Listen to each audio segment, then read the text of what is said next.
Good evening, everybody. Welcome to SHN Sports coverage of the Jarrell Cougars tonight on the road in Riesel, Texas, against the Riesel Indians. Out in the middle of nowhere again, Texas, for a good night of high school football. I'm Wally Harmon. Tonight, special color commentator along with me, my son Sterling Harmon, will be on board here in a little bit to enjoy some time on the air with us. Coming to the ballgame, Jarrell 1-1 off a big victory last Friday against the Florence Buffaloes, 41-14. I tell you what, Jarrell came out gunning early. The defense stepped up, making plays, and offense just controlling the ball. They had the big break there in the second half. The player went down about a 45-minute break. Jarrell comes back and doesn't miss a beat. Just go crazy on the offensive and defensive sides and just put the nail in the coffin. And took the ball game there, 41-14, brings them to 1-1 on the season. Tonight against Riesel, the Indians also coming to the game 1-1. So far, they've lost to Thrall 18-14 in game one of the season, and then they beat Meridian last weekend. And so tonight in game three of the season, both teams 1-1, and have another non-district game here tonight. Beautiful field here in Riesel, green AstroTurf. White R with the Indian arrowhead in the middle, the Riesel Indians. To our left, we have Riesel in the left end zone, and to the right, the Indians. The captain's meeting in the middle of the field right now with the referee and the umpire. Going over the coin flip as they talk in the middle of the field. Riesel on the near side here. We're on the home side of the stands tonight in the press box. Riesel on the near side, Jarrell on the far side. Tonight, Riesel will be in the all-maroon. Maroon pants with the white highlights, maroon jerseys with white numerals, white helmets with some maroon accents on them. On the far side, we look at the Cougars. They're lined up in the all-blue, royal blue pants, white jerseys with royal blue numbers and Cougars across the front, white helmets with the blue logos. So now Riesel will get the kickoff to start the ballgame. They're going to receive, and they'll be receiving from the right into the stadium. They'll be going right to the left on the radio dial to start the ball game. So Jarrell will kick off to start it. So we'll take a quick break. Be back as we have our national anthem, and then we'll be back for kickoff here on SHN Sports.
Welcome back to Riesel, Texas, for tonight's ball game. The Jarrell Cougars and Riesel Indians facing off here in non-district play.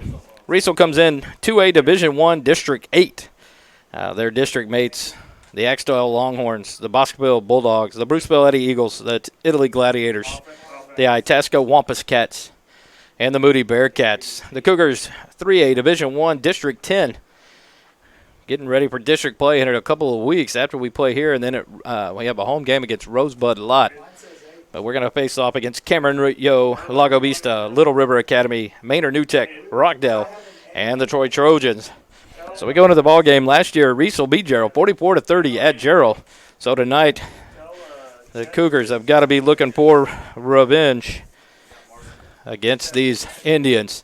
Ball's teed up. Jesus Perez is going to kick it away, and he gets it up into the air. It's fielded at the 5-yard line. Back to the right side, outside the lines. Number 5 for the Indians. He stutters around, works through a pack, and now back out. Gets across the 20. Taken down about the 22-yard line. Jarrell has a player down. So a kick return about 17 yards there as he spotted at the 22-yard line. And the Indians will come into play.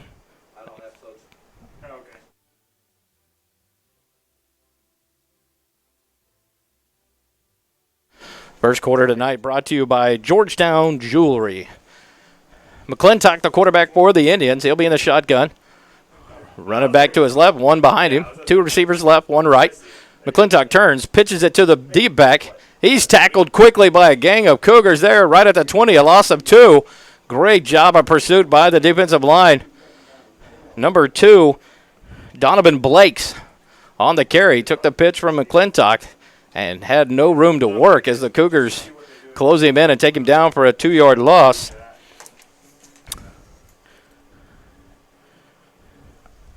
And so it'll be 2nd and 12 now for the Indians. McClintock in the shotgun. 1 running back to his right. 3 receivers right, 1 receiver left. He'll take the shotgun snap. Quick lateral back to Blakes. He works up through the numbers to the line. Breaks a tackle up across the 40, 45, 50, 45, 40. Being chased. 30, 25, 20, 15. Now he doubles back, and he's taken down at the 10-yard line. Quite a run for Blakes. He takes it 70 yards down to the 10-yard line of Jarrell.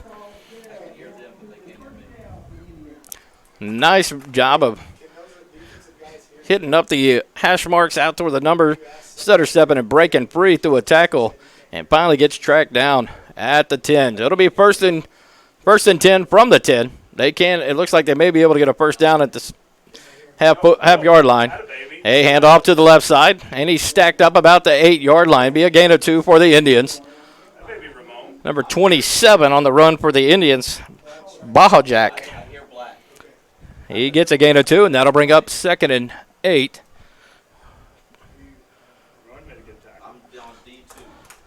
For the Indians, they huddle up. You got 2 receivers that are outside the huddle on the left side. McClintock will be in the shotgun. Bahajak to his right. And Searcy to his left. 1 receiver split far right at the numbers. McClintock takes it, hands it up to Searcy. Searcy cuts to the right, but he's taken out quickly about the 7-yard line. So it'll only be a 1-yard gain. That'll bring up 3rd. And now they're going to drop it. 3rd and goal for the Indians from the 7-yard line. Just a gain of 1 there for Searcy. And here comes Blakes back into the huddle. McClintock will call the play in the huddle. 2 receivers will split early to the left, 1 receiver to the right. McClintock in the shotgun T formation. He's got Blakes to his right, Stewart to his left. Searcy to his left. He'll hand it on a sweep to Searcy. He takes a hit about the 3, and he drives into the end zone for the touchdown. The Indians score with 9:22 left in the first quarter. They strike first on the 7-yard run by Austin Searcy. Yeah, that should happen. I agree.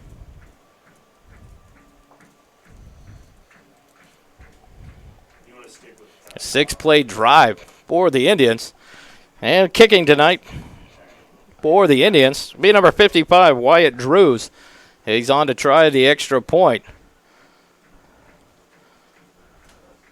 Holder takes a knee. Drews lines up, ball down, and the kick is away, up, and through the uprights for the extra point. So at 9:22 left in the first quarter, the Indians strike first. It's 7 for the Indians, and the Cougars yet to get the ball. They'll take the kickoff here after a short break here on SHN Sports.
Welcome back to SHN Sports coverage of Jarrell Cougar football here tonight in Riesel, Texas.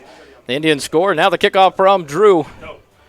Drews fielded about the 40 by the up man. Just a kind of a low line driver. Fielded nicely and returned to the 30. I'll make it the 43-yard line. So Jarrell has good starting position at the 43-yard line. 9:17 on the clock. 5-play drive for the Indians. Gets them in the end zone to score first. The Cougars come out, huddled on the side with the coach, get the play from Coach Amos Davidson, and they'll come out. Heron Rodriguez is starting at quarterback. He's flanked on the right side by Derek Warren. 2 receivers right, 2 receivers left for the Cougars from the 43-yard line. Rodriguez takes a snap, sticks it in the belly of Warren. He'll crack up the middle. Nice run. Carries a couple of tackles with him across the 50.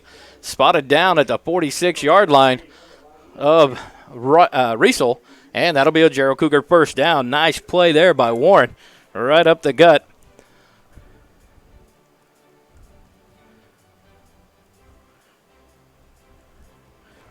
Second play here. Rodriguez now with Warren to his left. He'll take the shotgun snap. Sticks it in the belly of Warren. He breaks to the left outside the hashes. He's taken out quickly. About the 45. Make it the 44 to be a gain of 2. It'll bring up 2nd and 8 for the Cougars. At the 44-yard line of the Indians. No huddle offense for the Cougars. Rodriguez turns, gets the signs from the sideline, the call from the sideline. Warren planks to his left, 3 receivers right, 1 left now for the Cougars. Rodriguez steps back, 2-step drop, fires out to the right side to the hash marks. Into the arms of, that's going to be Crathers. To the 40, make it the 39-yard line of Riesel. And so it'll bring up a third down, short third down, 3rd and 3 for the Cougars. Quick pass there from Rodriguez to Crathers. And back at it. Rodriguez in the shotgun. Warren to his left. He'll take it. Stick it in Warren's belly. He's hit quickly. Tries to break a tackle. It can't do it. 3 or 4 Indians bottle him up, bring him down for a loss there. Back to the 43-yard line. 42-yard line now of the spot. So it's going to be 4th down for the Cougars at the 43 of Riesel.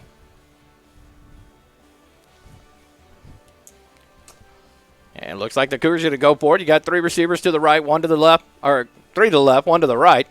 Warren offset to the right from Rodriguez in the shotgun.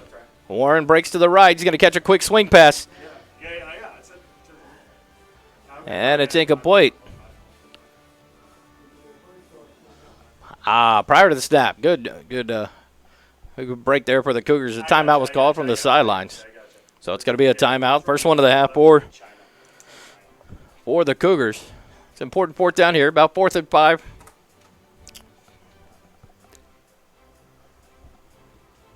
Fourth and 6 for the Cougars from the 42-yard line of Riesel. Spotted at the 42 is where they're going to finally spot it. Got to get down to the 36-yard line. So about 6 yards needed for the first down. Go on two. For the Cougars. Indians break their huddle back on the field.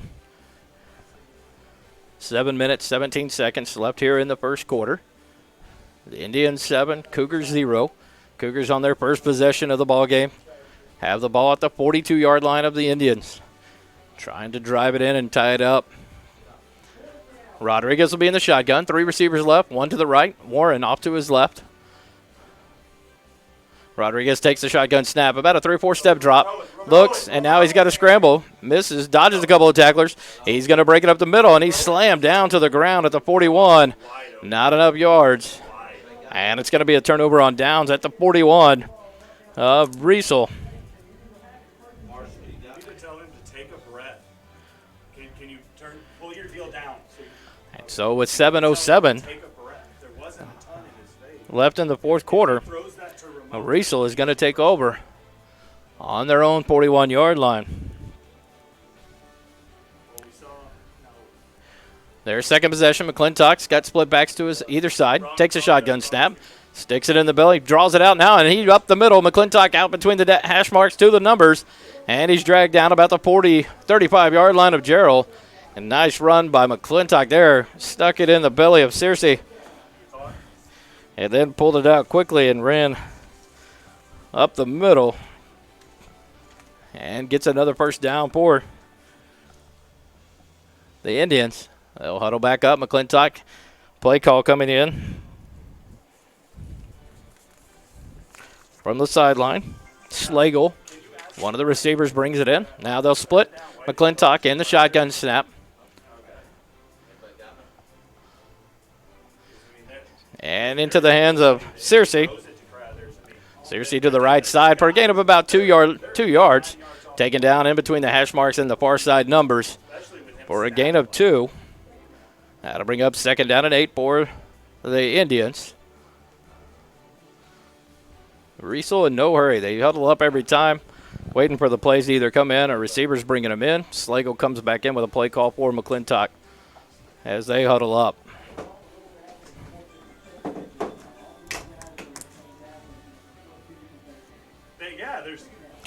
Second down and 8 from the 32 of Jarrell. McClintock in the shotgun. He'll stick it in the belly of Slagle. He keeps it, and he's hit immediately and drop for only a gain of 1. Big hit there for the Cougars. That drops McClintock at the 31-yard line. That'll bring up 3rd and 6, I believe, 3rd and 7. Nice job of staying with McClintock. He keeps that ball in the belly of the running back for a long time.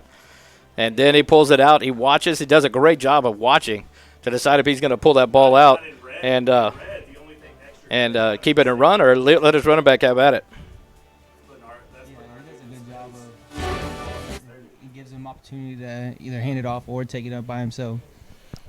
And we'll go now 3rd and 7 for the Indians. McClintock back in the shotgun. He takes it, drops back 2, fakes the pass, gets pressured there by 77. Now he throws it down towards the end zone. The number 3, Stewart gets behind the defensive back, makes the catch about the 2, and pedals into the end zone for a touchdown. 31-yard touchdown pass from McClintock to Stewart. And that moves our score to 13-0. The Indians strike quickly there. A 4-play drive. 7-3 for a 31-yard TD pass. And now Drews will come back on for the extra point. McClintock takes a snap, ball down. Drews with the kick up. Low line driver sneaks over the crossbar for to be good, and that'll bring us to 14. 14-0 now. The Indians lead the Cougars with 4:57 left here in the first quarter. And I tell you, Sterling, it's impressive there. McClintock does a good job of sticking it in the belly of the running back, pulling it out and running. He fakes it again, drops back, and just eludes one tackle there, and then just kind of throws it up. Just got lucky that his receiver got behind the Jarrell defensive back. I mean, when you have that faith in your wide receivers, you know if you throw it up, they're still going to go up and fight for it. And Stewart is one of his key receivers. And did a good job there of following it all the way in, just over the outstretched arms of the defensive back that just couldn't get his hand on it. Let the receiver behind him, and it cost the Cougars a 14-0 lead now for the Indians. And the Cougars get back in the kick return formation as the Indians come out and set up at the 40-yard line. It looks like we may have a new kicker this time. Number 82, Nolan Slagle, teeing the ball up. Looks like he'll be kicking off here. That's what I'm on. I can hear them. So we got to watch for a different approach here. Slagle only 4 yards deep in his line of 5. He kicks it off. A short kick, fielded at the 39, up to the 43-yard line. Spotted down about the 43, 44, looking for the far side. He's going to spot it at the 44. So the Cougars with good field position to start again at their own 44-yard line. So with 4 minutes, 51 seconds left in the first quarter. Jarrell starts on their own 44-yard line is where they're going to spot it here. Cougars huddle up on the sideline, getting the play, and they'll break the huddle and come to the line.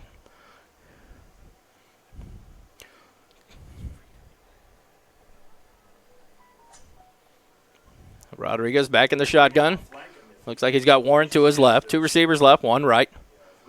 Rodriguez takes the snap. It's going to be Torres with him. Torres out to the outside. What is he doing? I put him in. Not sure I saw what happened there. Did he pitch it back to Rodriguez? He pulled it and went nowhere. He pulled it and he tried to run around the corner, and it looked like his own running back got in his way. So Rodriguez gets it down to the 47-yard line. So a gain of 3. 2nd and 7 for the Cougars from their own 47. 4:15 left in the first quarter. Rodriguez with Torres off to his right side. He'll stick in his belly, and he hands it off. Kind of a rough exchange. And Torres is taken down for a big loss back to the 40-yard line. Defensive lineman broke through and disrupted the play pretty quick and ends up getting Torres tripped up. So it'll be a loss of 7 there, and it'll bring up 3rd and 14 for the Cougars now at their own 40. Rodriguez, 2 receivers right, 1 left. Take the shotgun snap. He boxed about 4 yards, and now he's on the run, being chased down onto the right side outside the numbers, and they're going to bring him down for a loss. A sack by number 2. It's going to be Donovan Blakes. Tracks him down to the 32-yard line. A loss of 8 on the sack, and it'll bring up a long 4th down for the Cougars, and here comes the punt team.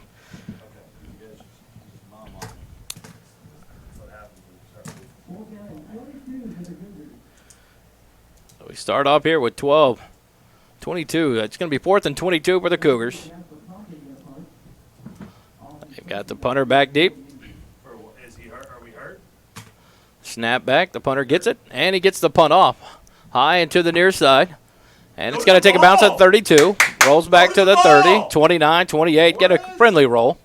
And it'll be down at the 28-yard line, or the 27-yard line of the Indians. What is he doing? Is he limping? What's the deal? Tight ends in. Okay, well, you guys hear me. And so with 2:43 left in the first quarter, the Indians are going to take back over. Going to be spotted at make it the 28 now. So he's limping? 1st and 10 from their own 28-yard line. Put DJ back in. Torres backwards. So we sit here, 2 minutes, 43 seconds left in the first quarter. 14-0, Indians lead it. And they're back on the offense. McClintock in the backfield.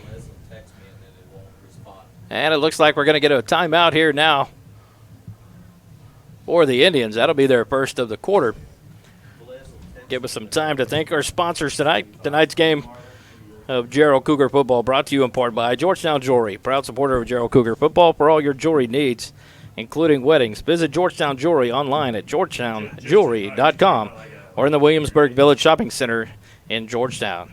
And also, our Bank of Jarrell. When you do business with our bank, our community bankers will take the time to listen to your financial needs and desires in order to help you create unique solutions that will allow you to achieve these goals. We have solutions for your personal and business needs, or a combination of the two. Visit ourbanktexas.com. Member FDIC, equal housing lender. This first quarter brought to you by Georgetown Jewelry. 2 minutes, 43 seconds left in the first quarter. The Cougars find themselves down 14-0. Yeah, we're blue. And the Indians back on the offense. McClintock Back into that wide and run a finger and back in the shotgun. He's got 2 receivers split left, 2 right. Takes a shotgun snap. Fake left. He's going to go deep to Slagle. Pass down to the 35 and dropped off the fingertips of Slagle. Incomplete pass. Will bring up 2nd and 10. A beautiful ball there from McClintock. But Slagle had a step on the defensive back but just couldn't haul it in. Yeah, I feel like if you're the receiver at that point, So I if think it's you run that, to the if strength. you're that far ahead of the defender and it's right at your fingertips, just lay out for it. You don't need that extra yardage after that. You got a good pass right there. Yeah. Big momentum swing there if he could have hauled Well, that there was one in that for safety, the but he was in the Indians. middle of the field. So it'll bring up a 2nd and 10 from their own 28-yard line. McClintock back with one running back to his right. 2 receivers left, 2 receivers right. Yeah. Now number 10, Rosas in motion. McClintock's going to take it, but the whistle blown early. It's going to be a false start Now that I agree with. I don't know. Did Aaron tell you why he on the end? Indians. So that's going to bring up 2nd and 15 now. Okay, that was a straight give. He went straight to Aaron. I don't even know how he got away from it. Aaron even got away from it. From their own 23. So a loss of 5 for the Indians. 2nd and 15 from their 23. Indians back in the huddle, take their time. Rosas comes out. Stewart bringing the play in. I think we're going to have to outman these guys. Indians especially break. when they're out of life. Break the huddle. McClintock in the shotgun. The running back off to his right. Trips right receivers. 3 to the right, 1 to the left. Quick pass, swing pass out to Stewart. Stewart's met just outside the numbers. And it looks like he's just going to get back to the line of scrimmage. It's going to be another 3rd down here, 3rd and 15. Great play by the Cougar defense. They like that little swing pass there to Stewart. And it is, or Blake's, number 2, I believe. They're just seeing And right. got snipped out a little early there. Yeah, that's good recognition on defense, seeing that swing going back to that side and closing off the holes. Great job there by the defensive back. Gotta take advantage of that. Tracking him down, no gain. 3rd and 15 now. 1:59 left in the first quarter. Say that again. 2 receivers right, 2 receivers left. McClintock in the shotgun with the running back to his right. Okay, so he's Takes a on snap, backs up 3 or 4. It's going to be a inside screen to Slagle. He's hauled down just about a yard short. Depends on the spot. Kind of a generous spot here by the near side linesman. Looked like Slagle got drugged down about a yard shorter, but they're going to spot it at the 38-yard line, a 15-yard gain, and another first down for the Indians.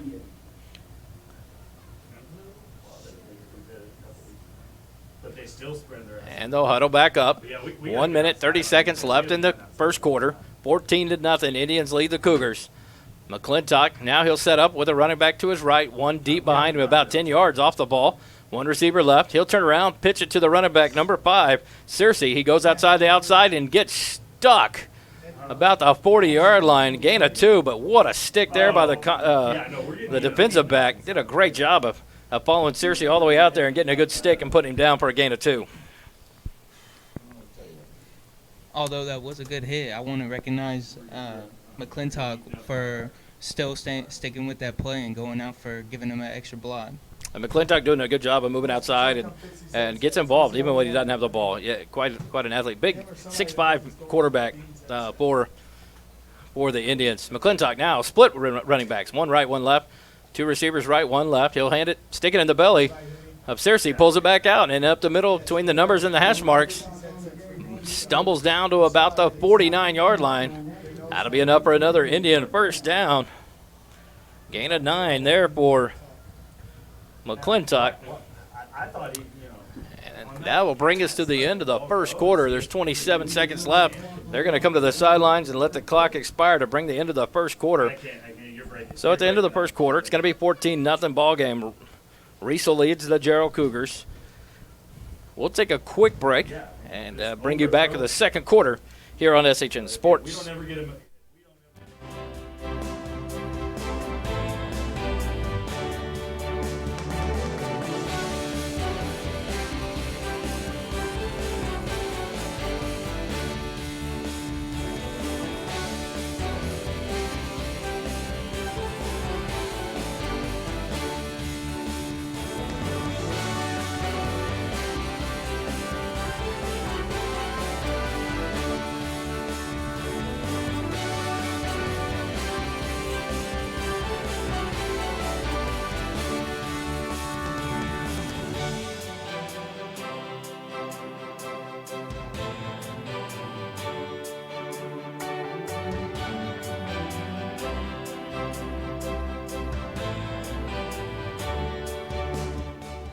No, I know. I think. Welcome back to Riesel, Texas, where tonight's ball game between the Jarrell Cougars and the Riesel Indians. Welcome back for the second quarter, brought to you by Rob Hip Insurance. It'll be first and 10 from the 49-yard line of Riesel. The Indians have the ball. McClintock takes it, sticks it in the belly of Blakes. He'll break off to the inside, now back to the out, and he's off to the races. 20, 15, 10, 5. Breaks a tackle as he goes into the end zone for an Indian touchdown. Blakes takes the ball inside, breaks it back outside, and takes it all the way down for another Indian touchdown. Good running there by Blakes.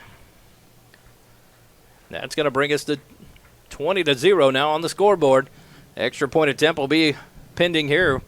Drew's the kicker back in for the extra point attempt. 51-yard run there by Blakes. What are you thinking on that?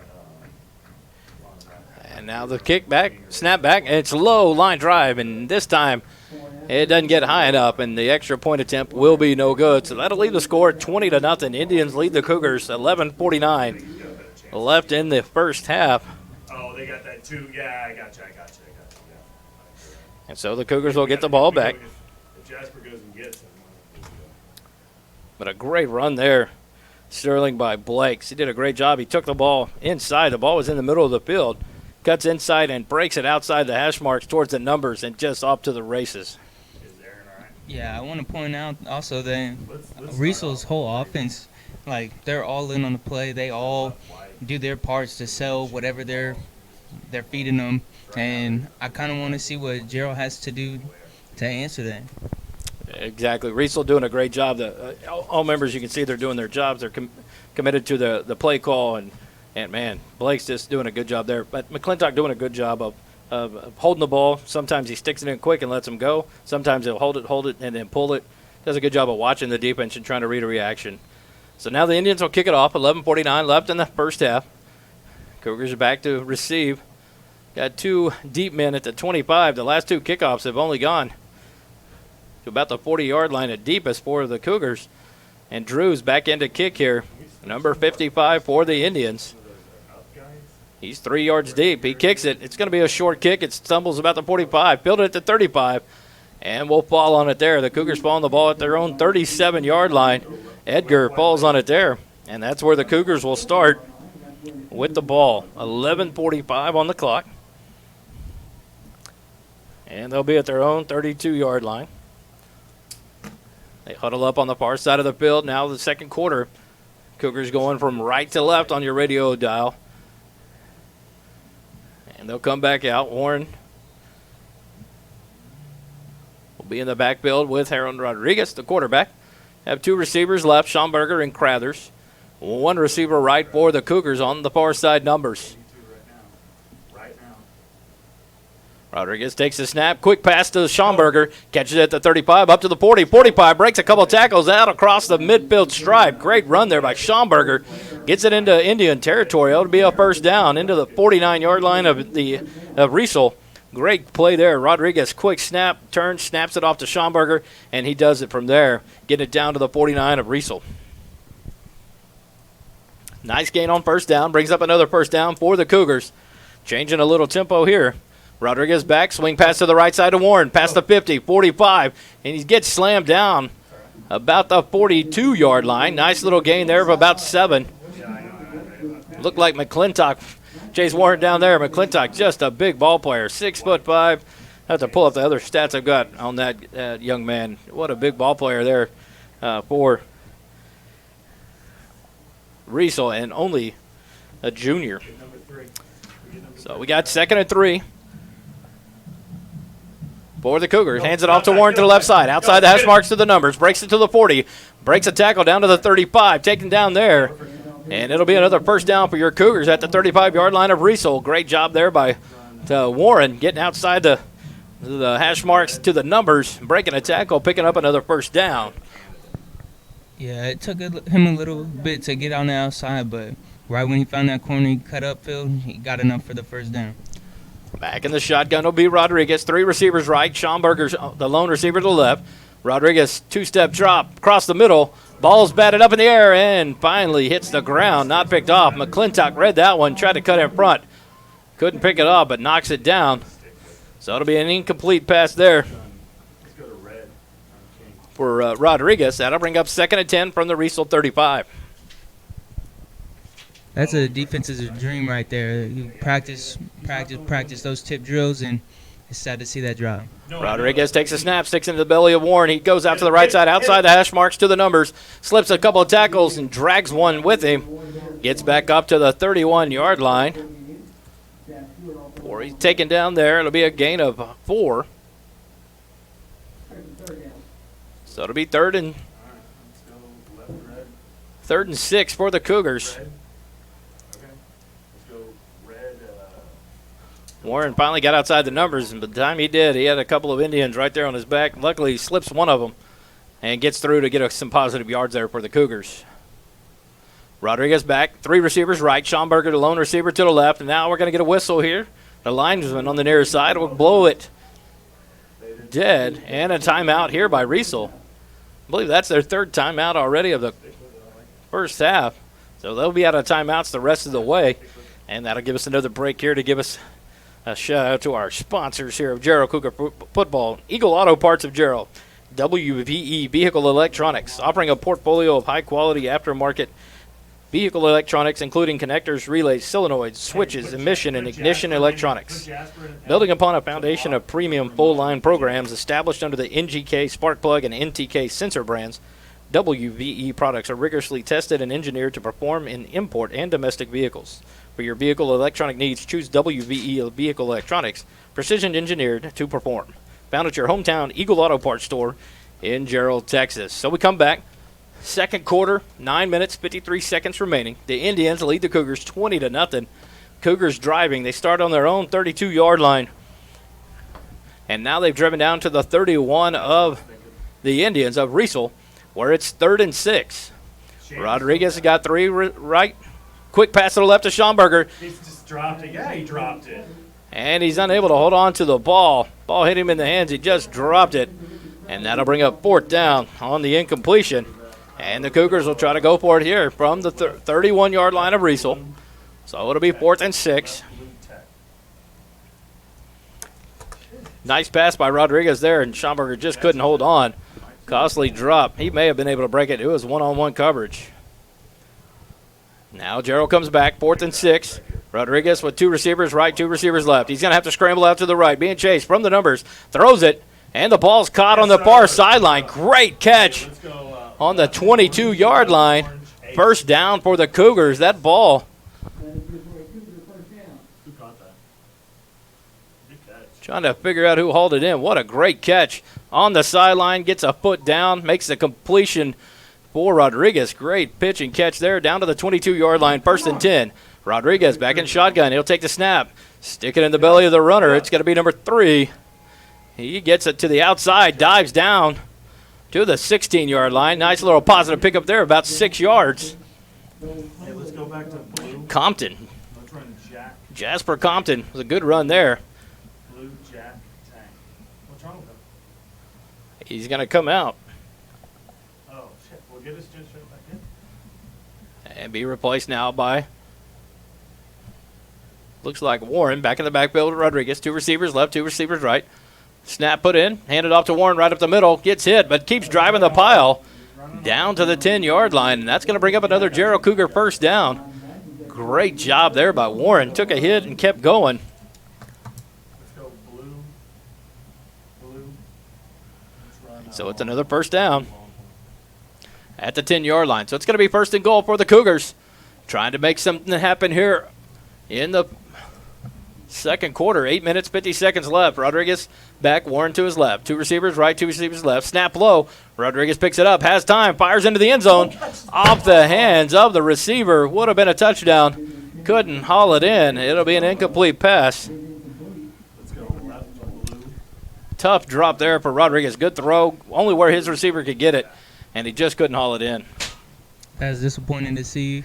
Your receiver has a couple steps on the defender, turns his body to where the defender can't get a hand on, can't get the grab on it. 2nd and goal from the 10.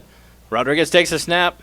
Crathers comes across, takes the handoff, We didn't buy. makes a cut back, and he's going to break it back into the end zone. He was pursued. It looked like he was going to be dropped for about a 3 or 4 yard loss, but instead it's touchdown, Jarrell Cougars. And they get on the board here with 8 minutes, 34 seconds left in the first half. A great job by Crathers. He was getting run down.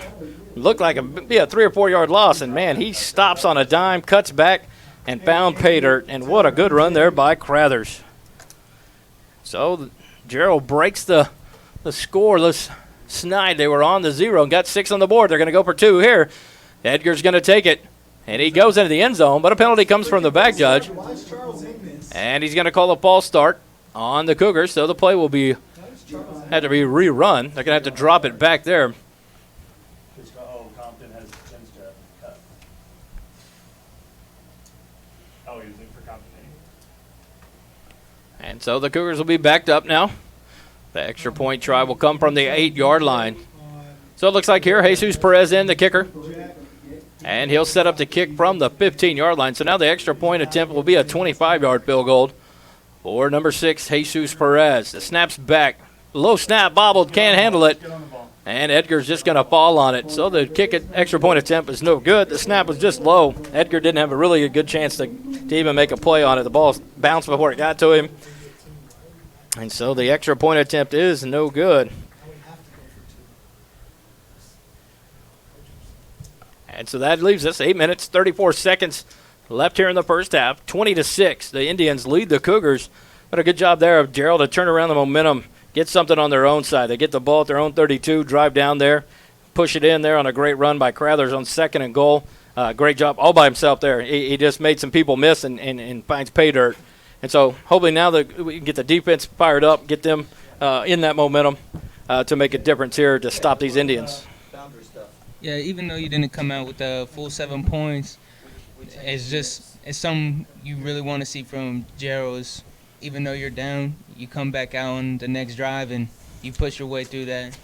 And a good job there. They're not giving up. They're still fighting. And good job by the offense there. Rodriguez at the helm. But Crathers, I tell you what, last week he had a good game against Florence, and now he steps back in here. And now we have another whistle. Teams having to switch ends. They got it a little mixed up. Jarrell's about to kick back towards their own end. So the umpire catches it, flips them. So Jesus Perez will be kicking from the 40 yard line. He sets up to kick off here. 8:34 left in the first half.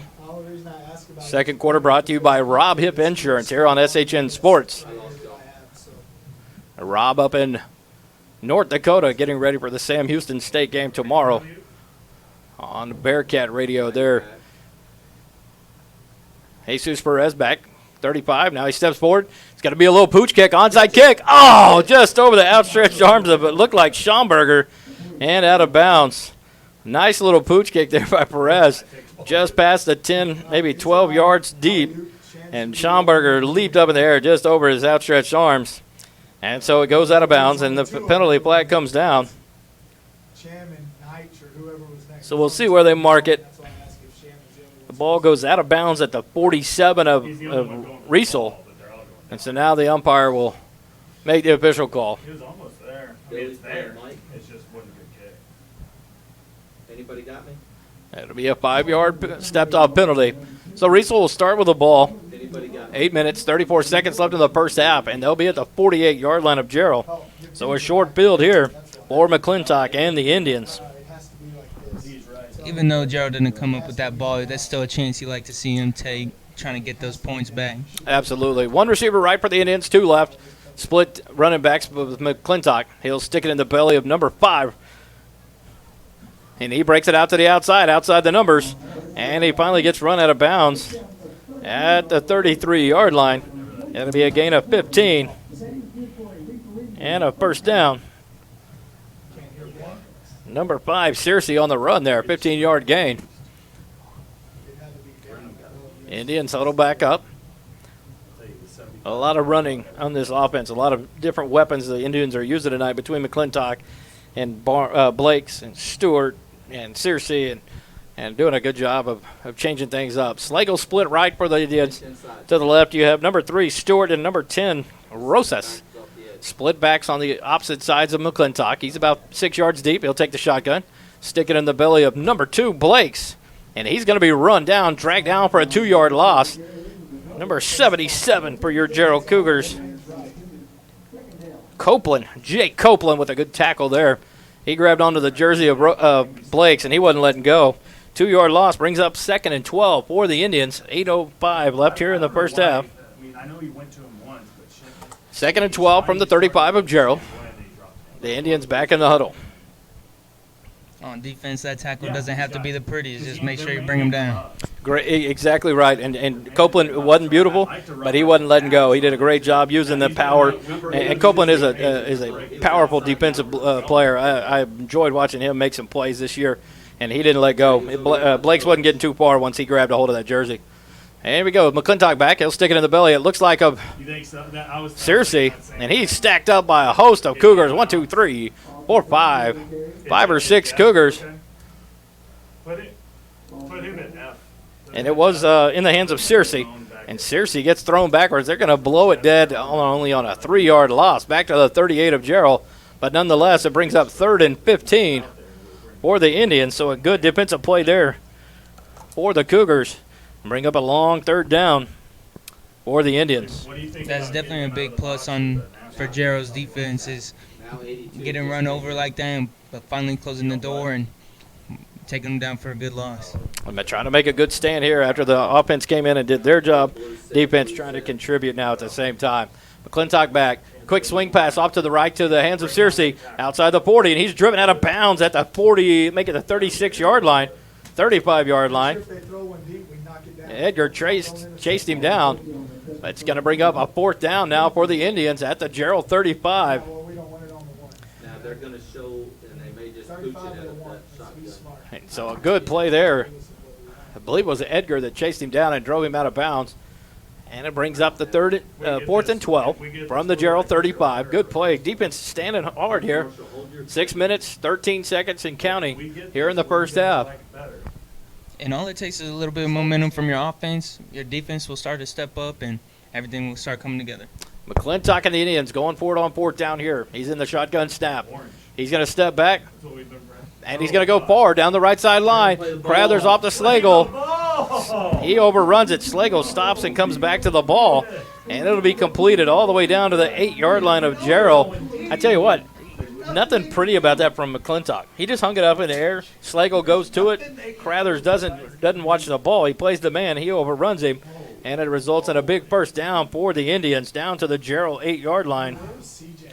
That's something he has to recognize is when that receiver starts looking back for that ball, you got to know that ball's coming. You got to turn around and make sure you take it away or bat it down, make it an incomplete pass. Anything on the 4th down there, you got to break that one up. So 1st and goal for the Indians at the 8-yard line of Jarrell. McClintock takes it, fakes the handoff, and he's going to keep it up the middle. He's hit about the 7, drug down about the 5 is where they're going to spot him. So a gain of 3 for McClintock. And that's going to bring up a 2nd and goal from the 5-yard line. McClintock faked the handoff there to Bahajak.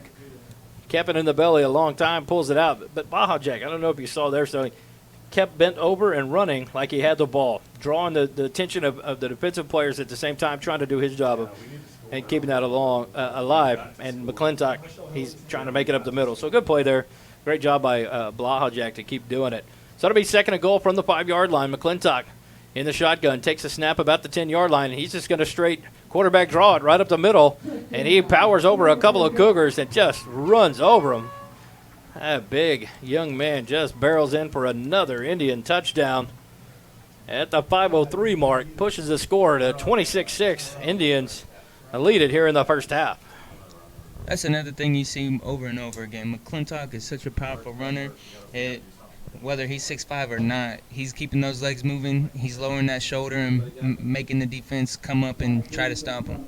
And he does a good job of it, using that size to his advantage. So the extra point now for the Indians. Drew's on. Now it'll be number 3, Stewart, the holder. He'll take the snap. It's down. Kick is blocked right up the middle. Drews picks it up and tries to power forward. And he's going to get ridden down there at the 6-yard line. So the extra point attempt, no good. Great job there. Someone from the Cougar defense gets through the line and blocks it. And it keeps the score 26-6. The Indians lead it 5:03 left in the first half.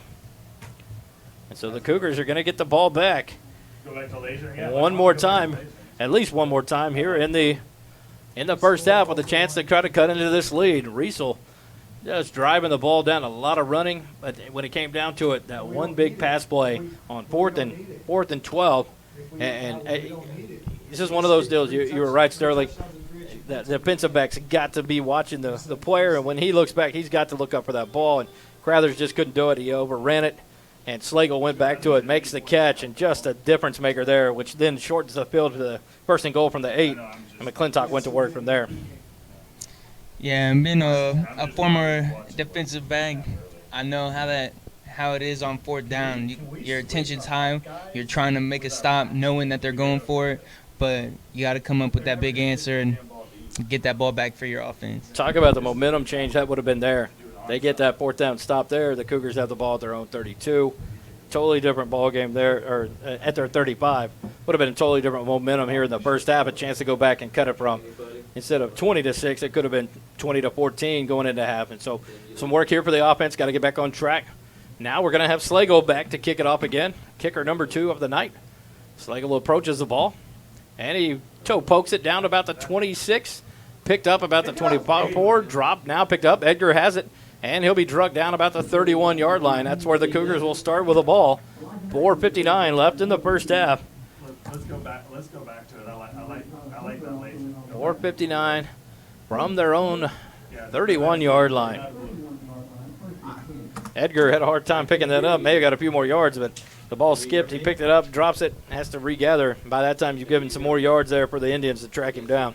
Yeah, on that one, you got to know if he ain't got a clean catch or clean pickup on it, you just got to fall on it and just take the yards for what it's worth. So here we go. The Cougars back on offense at their own 31-yard line. 4 minutes, 59 seconds left in the first half. Right to left on your radio dials, you look at it. Got 2 receivers left, 2 receivers right for the Cougars. Rodriguez in the shotgun snap. Quick pass out to Schomburger at the 32. He tries to break it outside. Now he breaks a tackle. Now he's got 4 or 5 Indians that'll drive him down. He'll be stopped for a gain of 2 yards. And so it'll bring up 2nd and 8 for the Indians. Schomburger kind of dancing there and didn't just take off hardcore running. And got bottled up, made a good break of a tackle. But by that time, 2 or 3 more Indian defensive men were back on the play and took him down. 2nd and 8, 3 receivers right, 1 to the left now for the Cougars. Rodriguez takes a shotgun snap, sticks it in the belly of Compton. He stops, breaks back to his left, and here comes the pursuit. And it's going to be about a 8-yard loss for the Cougars. Compton took it to the right on a sweep to the right. Didn't see anywhere, so he doubles back, and by that time the pursuit caught him, brings him back down to the 30, making it 25. So a big loss there of 8 yards for the Cougars. Even though tension is high, you always got to know you got to run north and south. You can't be running east to west. That's never going to get you anywhere. Brings up 3rd and 16 now for the Cougars. Rodriguez fakes it. Now he's going to throw deep. He's got Crothers, but he overthrows him. Crothers at the 40. The ball hit about the 43. Rodriguez aired it out, but just a little long. And it's an incomplete pass. That'll bring up 4th and 16 now. 3 minutes, 38 seconds. Yeah, like, get 2 yards.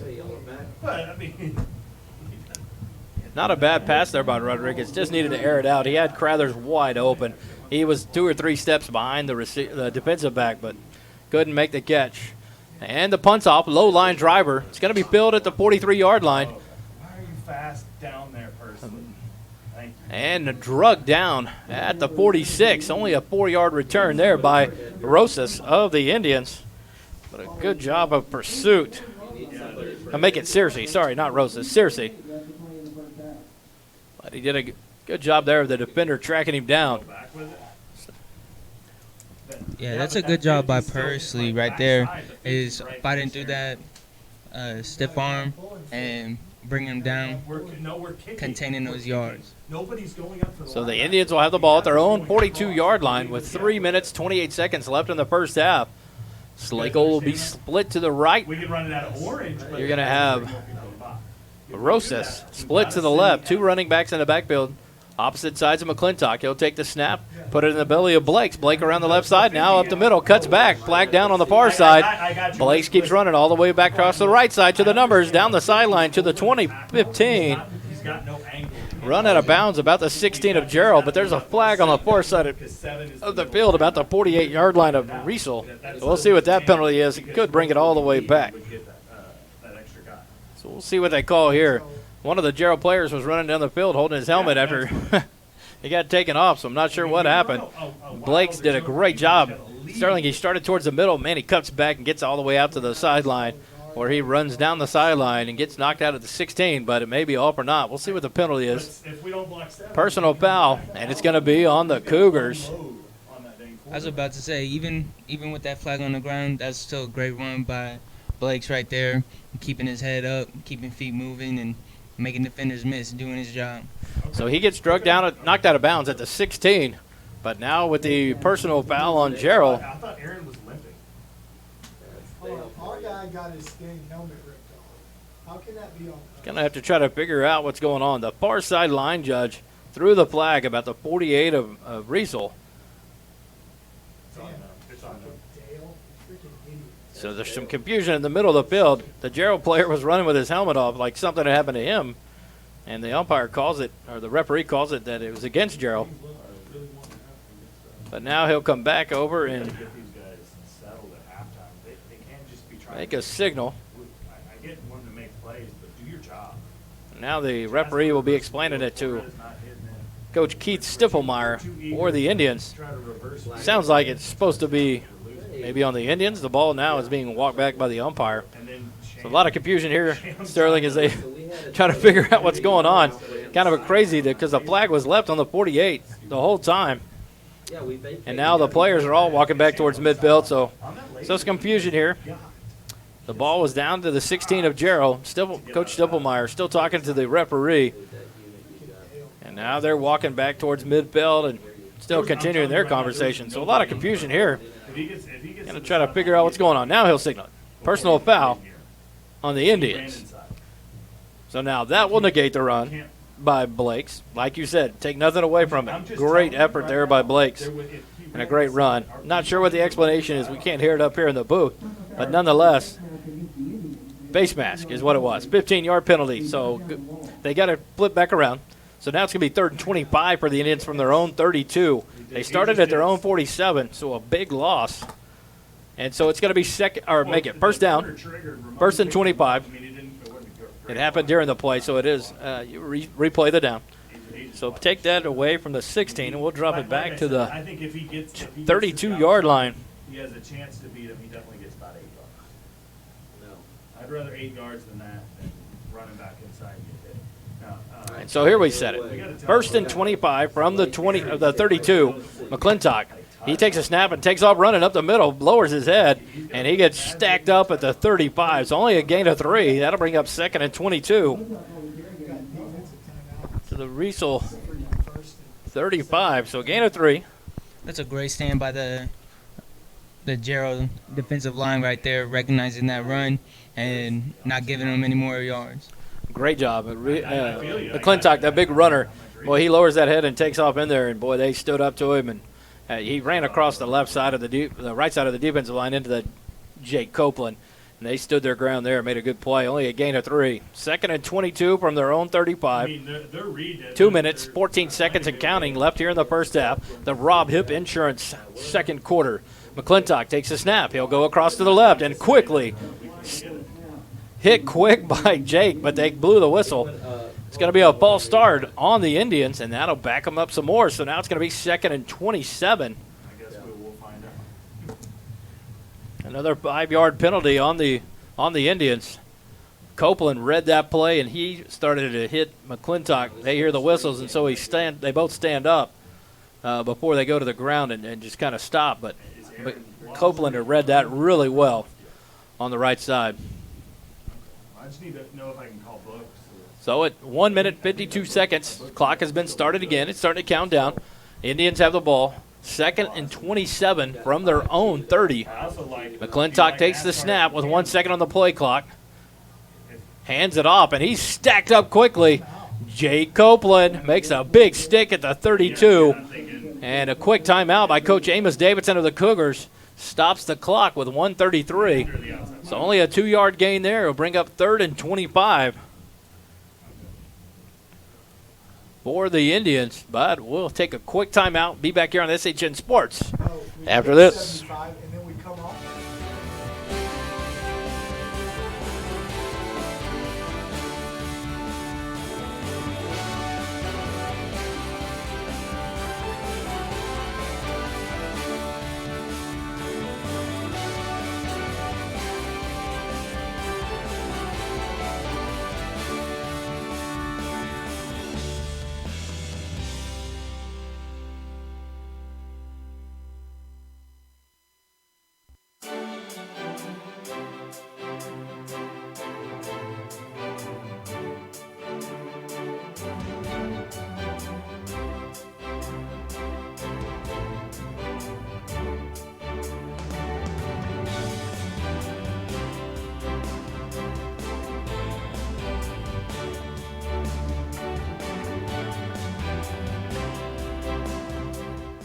So we'll bring it back here to Riesel, Texas, home of the Riesel Indians, where the Cougars find themselves trailing 26-6 here in the first half.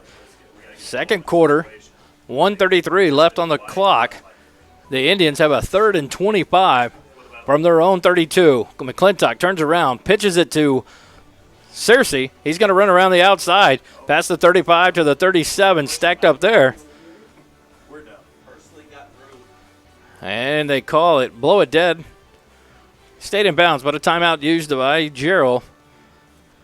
As Searcy is run out of bounds, it looks like at the 38-yard line.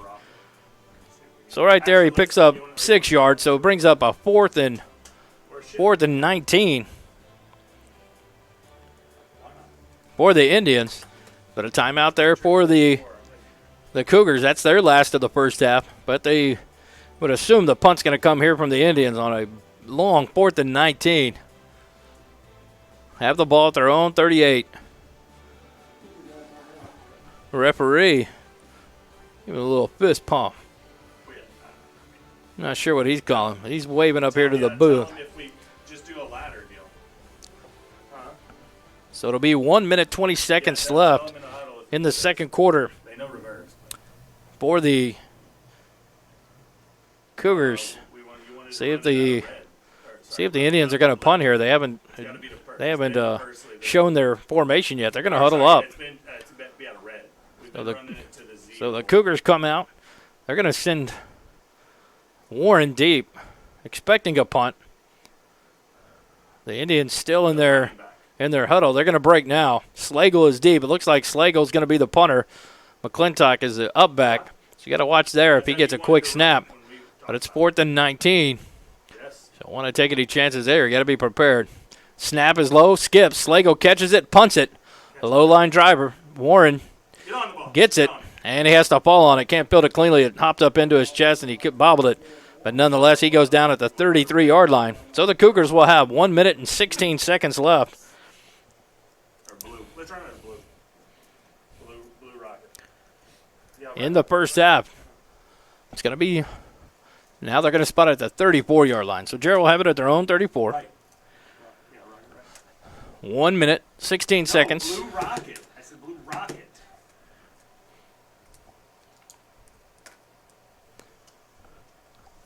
So the Cougars break the huddle. 1:16 left in the first half. 26-6. Indians lead the Cougars.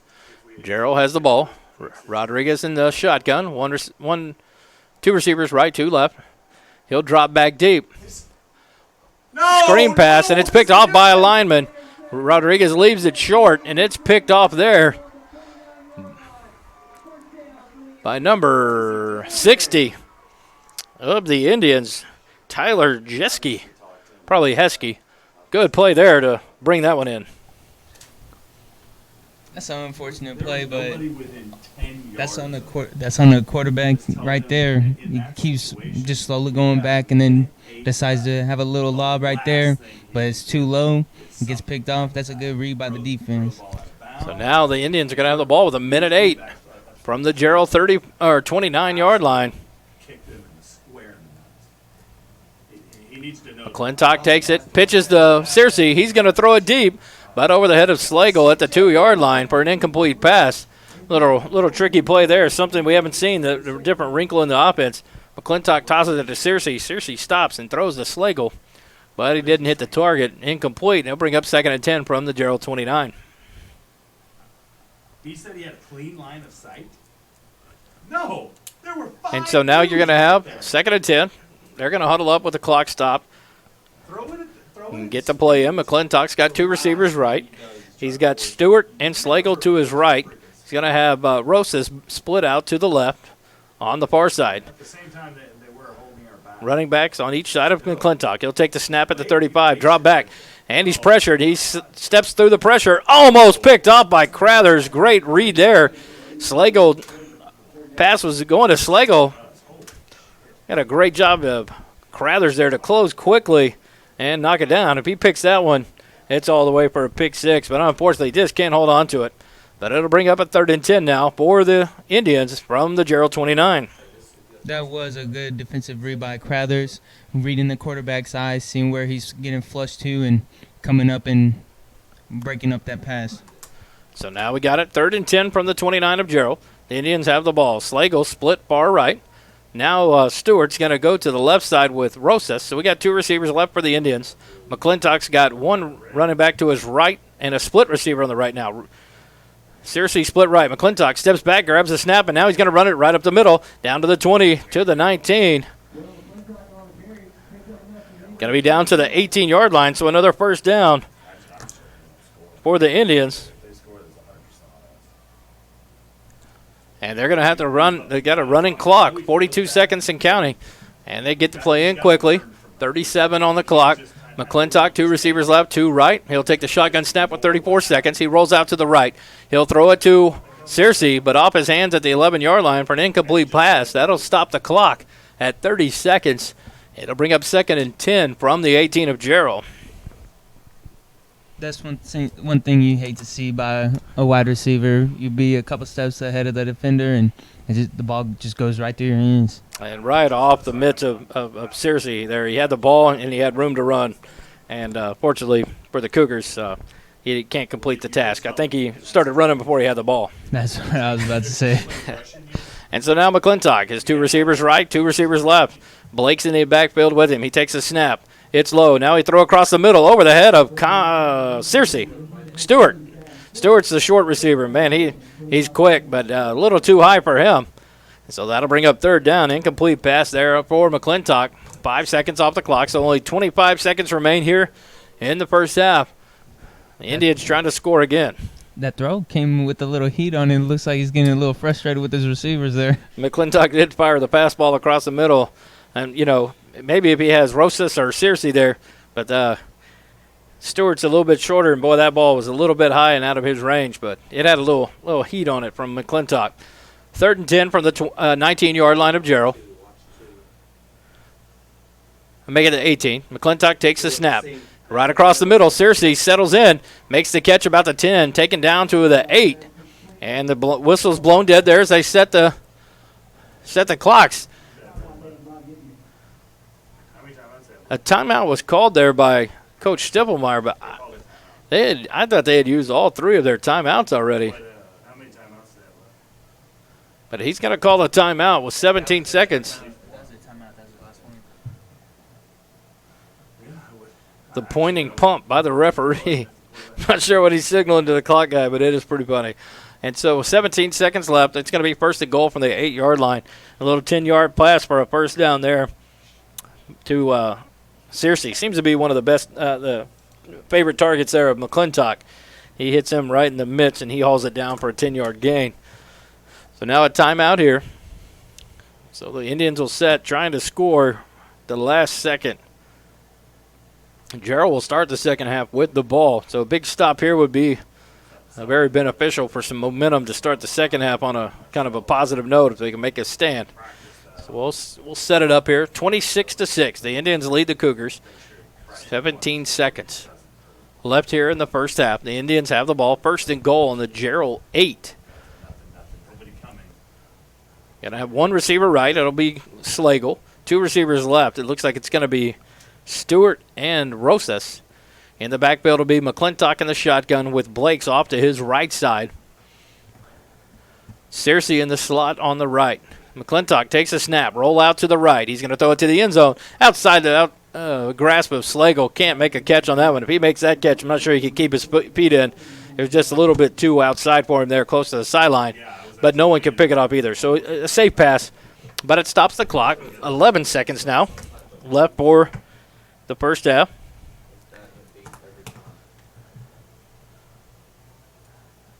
And the incompletion is going to be for naught since there was holding on the Indians. So that'll back them up. So it'll be first and goal now for the 8 from the 18 of Jarrell. A little bit more room for McClintock to work, but a little less time. 11 seconds left on the clock here in the Rob Hip Insurance second quarter. Cougars need to make one more stand here. It's going to be first and goal from the 18-yard line of Jarrell. McClintock gets the call. Slagle out to the right. Searcy's going to go out and join him on the far right side. Stewart and Rosas to the left. Blake's in the backfield. McClintock takes the snap. Fakes left. Now he's going to throw a ball up to the corner of the end zone. Incomplete. Schomburger never turned around, but the ball hit off his back. He had good defense covering Stewart there. And off the back of Schomburger for an incomplete pass. And so that'll bring up second and goal from the 18.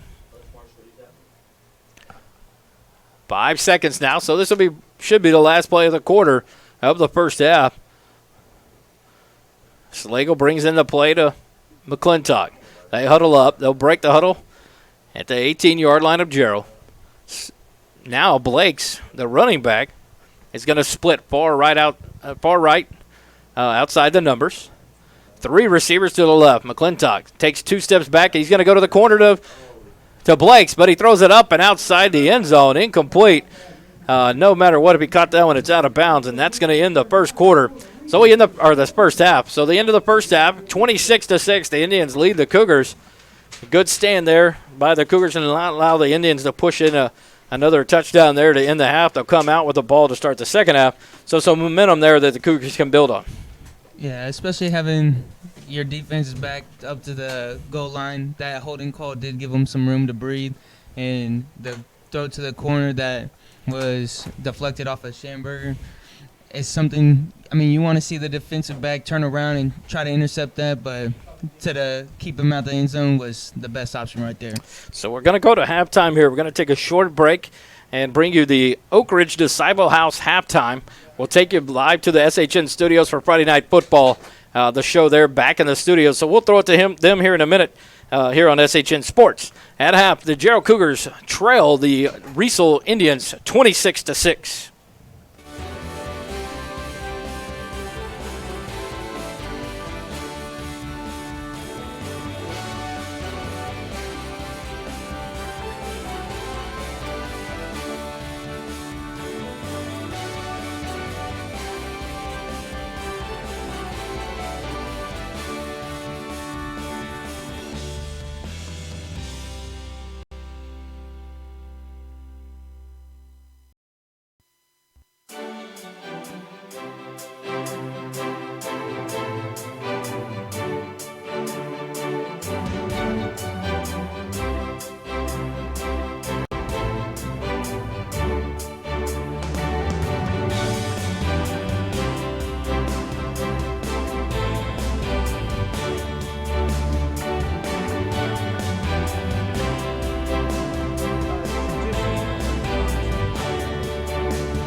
For Cedar Creek to start off 3-0 this year is definitely a good start for them, and they're feeling motivated.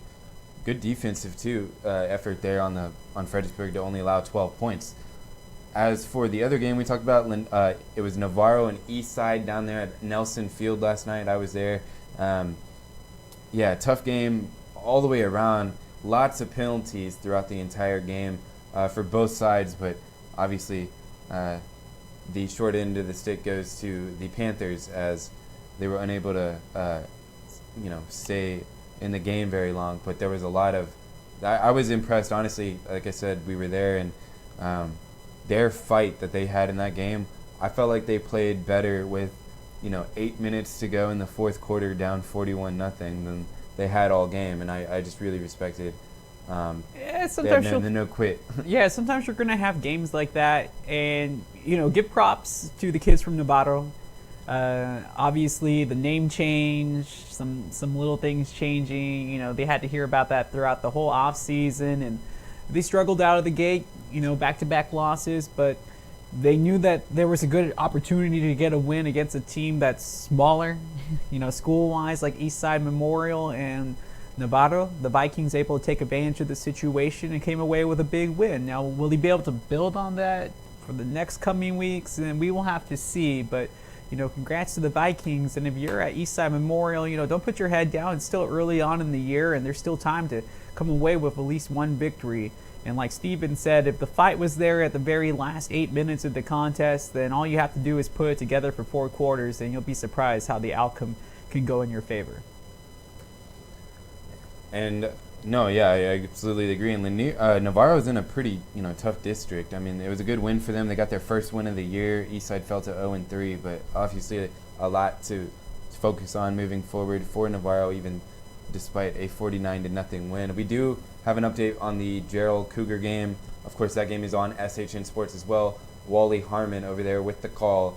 They are at halftime, and we welcome in their audience listening to that game as Jarrell trails at the half, taking on Riesel. They trail 26-6 there, so a lot of work to do for the Cougars. It's been kind of up and down to start off the season for the Cougars. First game of the year was a loss. Second game of the year, and I don't think I need to sugarcoat it for the fans in Jarrell, but it was a tough loss. Big loss to start off the season, but they bounced back nicely. Got the result that they were looking for last week, but here once again behind early, and behind by a wide margin early. Well, if there's one thing we know about the Cougars, and we learned from talking to Wally himself, and as we've talked to Coach Davidson over the season as well, especially to start off the season, I mean, there's no quit in them. They're a well-coached team, and they have a lot building there in this time right now for the Cougar program. And I think they're not out of this game yet, and I think we should expect a pretty solid second half for them, but obviously wanting to get off to a better start. I wanted to remind people out there, because I know we haven't said it yet, right, but don't forget, this is the interactive show. We have the text line up there. There it is. I got you. I'll do it. Thank you. Okay, so you have the text Can I line reach up it? there. Oh, wow. You can text us. You can leave us a voicemail if you want. If you want to hear your voice all across the interweb, and to all the other viewers out there that are tuned in with us. Again, we want to know where you are watching SHN Football Friday. If you are at the stadium and you just happen to be streaming this right now, if you're just a grandparent or friends and family that wasn't able to actually make it to the venue where the game is being played, but you are still showing your support by listening and watching online, we would love to hear from you as well. So you can tweet at us at SHN Sports using the hashtag SHN Football Friday. Same thing on Instagram as well, at SHN Sports. And, if you got some time to follow a couple of other people on Twitter, you can follow Steven at Probably Strong, and you can follow myself at The Smash Simmons, both on Twitter and on Instagram for both of us. So we do got that synergy linear, when it comes to there you go. promotions. And we have an update as well from the Georgetown game, of course, going on in San Antonio. That is 8-0 there in the second quarter. Georgetown on top, taking that road trip down there. It's Carl Schoening and David England are on the call there, coming to you from San Antonio. So Georgetown off to the first touchdown of the game. And yeah, and I mean, it's 8-0. It was 2-0 just moments ago, so they had scored and converted the safety. And now, obviously, they have this 6 extra points, so they lead by touchdown and 2-point conversion. That's a pretty healthy lead, but still early on in that contest as they're working their way through the second quarter of play. Halftime getting ready to come up there in San Antonio, and you can follow along with the rest of that game here on the SHN family of networks. You know, we mentioned Cedar Creek played last night and started off 3-0. We didn't mention that is their first ever time in program history starting at 3-0. Wow. So congrats to those Cedar Creek See, Eagles making history. I just knew that there was something more special about Yeah. that than just a simple 3-0. I know if you have a traditional winning school, 3-0 might not seem like a lot, but and again, no disrespect to anybody from Cedar Creek, but when you're one of those Eagles players and you remember the Eagles when they didn't have that type of success, I mean, 3-0 is a huge deal for that program. So, congrats to them once again, and we'll see if that can carry on throughout the rest of the year. Other games going across the SHN Sports family of networks. I mean, obviously we have some games like Mejia and other teams that are outside the Central Texas region. So SHN all over the map. But again, we want to know and hear from you and let us know how your Friday night is going using the hashtag SHN Football Friday. And Stephen, one of the funny things is, and I'm going to take a picture and use that hashtag on Twitter just to give people an idea of what we're looking for here. But man, I used to, I played football, and it's been about 20 years since I've actually had to go helmet to helmet with somebody. But man, this thing is heavy. And that's because it's one of those redesigned ones.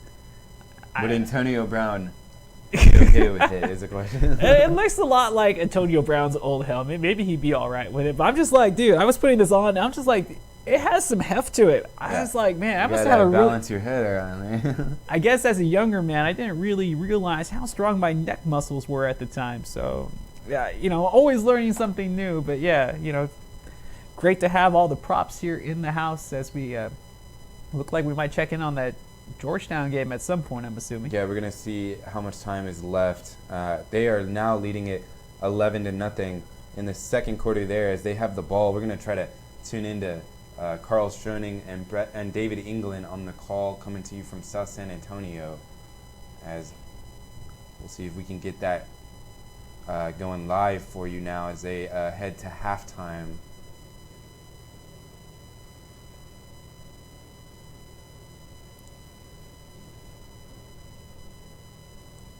Let's see. Like, Steven doesn't know that I've taken a selfie, and he doesn't. There you go. Okay. Did I turn? No, but I need you to look here one more time. Hurry. Yeah. Oh, it was too late. Try again. Why would you hit You it? got 5 seconds. You have to hold Oh. it. Yeah. When is there 2. There you go. Perfect. Try to utilize that hashtag on Twitter at SHN Sports, and you'll see. We'll do the same here inside the studio on our end, and we will send it to SHN Sports utilizing the hashtag. And maybe after we come back from this contest, you will see the picture that I took along with Stephen Strong and showing off what we did here. I can't say it's the most creative use of flash photography, but it's okay. All right, we'll see if we can get this Fox Auto Parts, Georgetown game Cross live. Bank, Gateway Mortgage, Georgetown Jewelers, Georgetown Shirt Company, Glenn Patterson Realtor, Grand Endeavor Homes, Oak Ridge Disciple House, Minuteman Press in Georgetown, Program Insurance Group, Rob Hip Insurance, and Royce Electric. So it'll be 1st and 10 for the Bobcats from the 25-yard line. And Riojas will go under center. Maybe only time for one more play. They're out of timeouts. They're just going to take a knee and elect to go into the locker rooms, trailing 11-0. So, after 2 quarters complete, your Georgetown Eagles lead the South San Bobcats 11-0 thanks to a safety, a field goal, and a touchdown here on Friday the 13th. We'll be back with more Georgetown Eagle football in a moment on SHN Sports.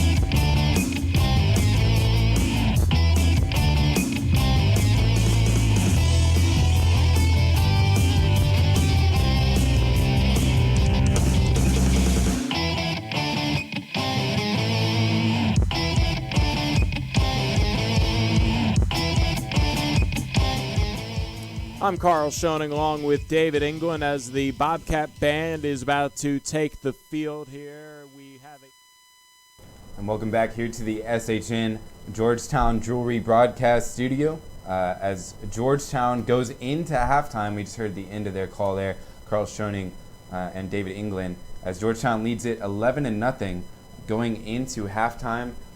We are full swing through going through week 3 as we welcome in some of these audiences listening to these games on our network. Eastview, why don't we just go ahead since we're at halftime and do a Grand Endeavor home score update from around the area. Live here from the Georgetown Jewelry Studio in Georgetown, Texas. Again, welcome to all those viewers that have just joined us in studio. At halftime, you were watching Georgetown against South San Antonio as Georgetown went into halftime with the lead 11-0. These games now in the third quarter of play. 13-6A action. Vandergrift ahead of Cedar Ridge 21-7. Vista Ridge over McNeil 14-7. You have this contest between Bastrop and Connolly as Connolly still searching for their first win. Bastrop 2-0 and they currently lead by a touchdown and an extra point 21-14. All these games currently at the half, and there's quite a decent amount of them. Again, we stay in 13-6A. Hendrickson and Westwood, that game remains at 27-20 in favor of Hendrickson. Cedar Park leads San Angelo Central 21-14. This game on SHN Sports.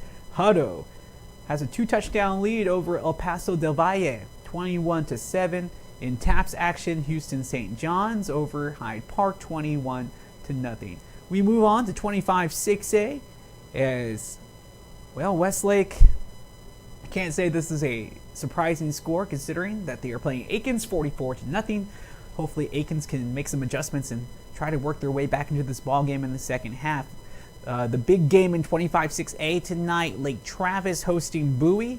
That's always a personal matchup between the kids from Austin and from Lake Travis, but right now the Cavs back on the right track. After losing their first game of the year, they lead the Bulldogs 24-3. Austin High, the Maroons barely beating Lehman as the Lobos dropped a close game last week. The score 17-14. Del Valle over Anderson 27-3 as Glenn leads McCallum 21-7. Salado beating Travis 36-0, and the game between LBJ and Waco La Vega still remains at 7-7. These games kind of getting close to that halftime portion of the night.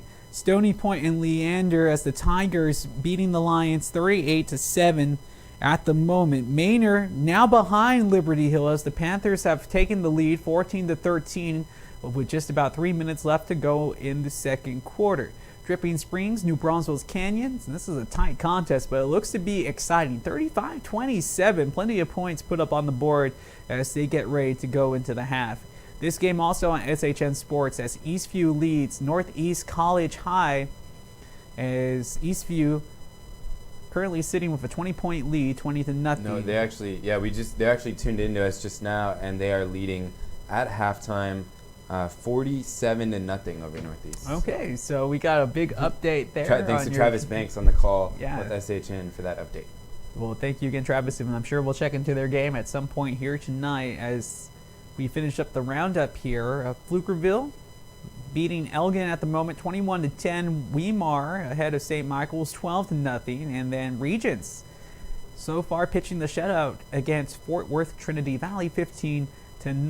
Seguin over Central Catholic from San Antonio 16-14, and then Geronimo Navarro is ahead of Marble Falls, who are still winless this year, 13-0. We have some other score from Crockett, between Crockett and Manor New Tech, as it's Crockett who leads 22-6, and that's all the scores I have here on the Grand Endeavor scoreboard update. Well, we obviously have the Georgetown helmet here and have been updating on that game all night as they went to halftime with the 11-0 lead. And we're going to try to get in touch with their, on color tonight is David England with Carl Schoening over there. So I think we're with David right now. David, how's that game going so far? Hey, you guys got me? Yeah, we got you. How are you doing? Hey, good. It's Carl. Just Oh, hey, Carl. I'm calling on David's phone. So Sweet. yeah, it's funny how that works out. But yeah, it's been a fun defensive battle here between South Sam and Georgetown. Yeah, and so they have the 11-0 lead. We caught the end of the first half at the beginning, but I mean, yeah, the end of the first half, right before halftime. But they obviously had a safety in there too, right? Yeah, it's funny. The safety was actually the first score of the game. Both teams got into the red zone before that, but then just the Eagles were able to take advantage of an option that went over the intended running back's head, and he had to try and get out of the end zone, and he could not, and that was the first score of the game.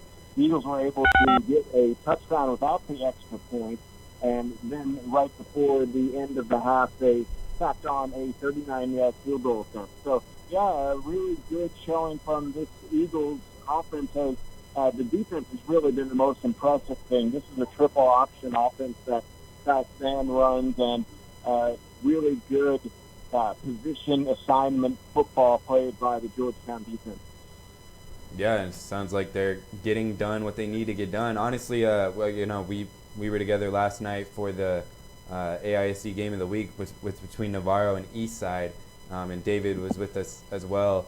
And he was saying, you know, a little off the record a little bit, he was a little worried about this matchup. And it's a close game so far, but it sounds like the Eagles are, you know, doing what they needed to do, at least for the first half.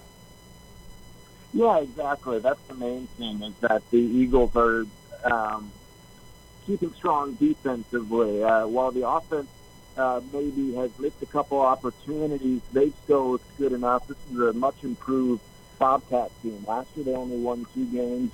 This year they're 2-0. So, you know, it's a battle of 2 undefeated teams early in the season, and someone's going to take their first loss tonight. So far, the Eagles are the ones out in front, and if the score holds, they'll probably go ahead and happily take an 11-0 victory over this talented Bobcat team. They look really good, and the triple option has really been shut down because the Eagles have been preparing for it since the two-a-days started. Right. Well, we appreciate you calling in, and we'll let you get some drinks and refreshments for halftime, and we look forward to your second half call. And thanks, Carl. Thanks, Justin. Thanks, Stephen. Talk to y'all later. All right, sounds good. That was Carl Schoening on the call for Georgetown Eagles tonight, holding the 11-point lead. And Justin, obviously, good defensive effort, especially so far tonight for the Eagles. Yeah, last week they showed more of the same. I mean, they were able to get some more points on the board, but defense, I mean, even when, and you have to excuse me, it's been a long week, but the team that they faced last week, when they had recovered a fumble deep within Georgetown Eagles territory, the Eagles defense was able to force a fumble and get it right back, and then later the offense rode down and got the score. So, you know, offense will win you games, that is true, but defense will win you championships, and if you can build this team around a strong defense, it looks like the rest will fall in place. Because you only need to win by 1 point, so that's all it takes. That's all it takes. A dub's a dub. Yeah. I do want to shout out while we're here and while they're at halftime. I mean, we mentioned it briefly. The Patriots out to a 47-0 lead at halftime. A 2-0 team looking to go 3-0 so far. I mean, Patriots have had their struggles the last few years. I mean, myself and Travis have been covering them since, you know, the last 3 years.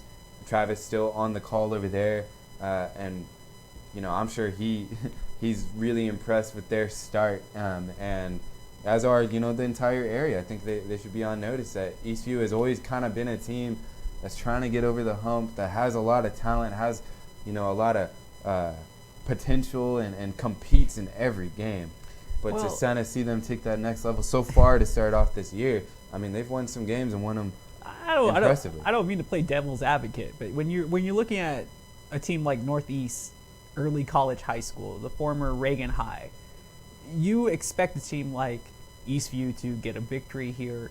I think you expect a team that Eastview has presented this year to win the way they are this year. But 2 years ago, if you told me that Eastview was up 47-0 over Northeast, regardless of anything, I would have been a little surprised. Well, that's where I was trying to get at. You took the words right out of my sorry. mouth. It was basically where I was headed. It's just that I expect them to beat Northeast early college high. I didn't expect to see it by this score line in the first half. So that's, just from the eye test of the score, not actually being at the game and just hearing the call, from what I can tell so far, what they have working over on the east side of Georgetown is that this team is putting things together and willing to play snap after snap like it's the very last snap. You want to see a team like this have the lead that they have at halftime and not take their foot off the pedal. You want to see them being able to run up the score to a respectable amount, knowing that they can go 2 and 3 deep.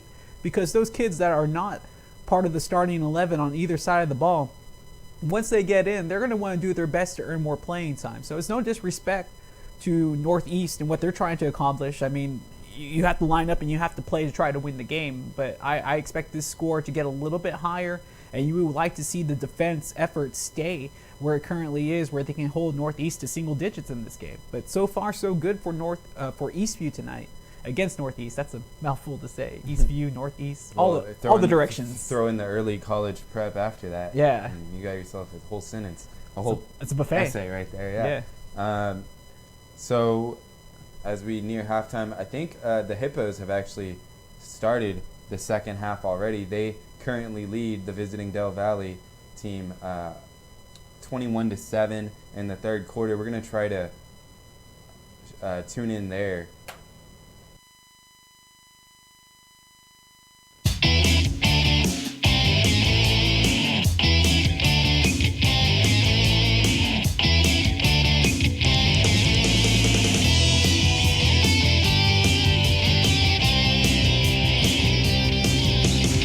Oh, welcome back to SHN Sports coverage of Jarrell Cougar football here at the Oak Ridge Disciple House halftime. Coming back live from the studio here into Riesel, Texas, home of the Riesel Indians. The halftime score 26-6. The Indians lead the Cougars. Sterling the first half, 6 drives for the 6 possessions for the Indians, 5 possessions for the Cougars. The one thing that stuck out as I sat here looking at the drive chart, 1 minute, 16 seconds left in the quarter. The Cougars get a defensive stand. 1 play, interception made by the defensive lineman. Thankfully, the defense stands there in that last goal line stand to end the half and keep the Indians out of the end zone. But just a couple of plays here and there, a couple of drops, a couple of missed tackles, a couple of not following the ball and knocking the pass down.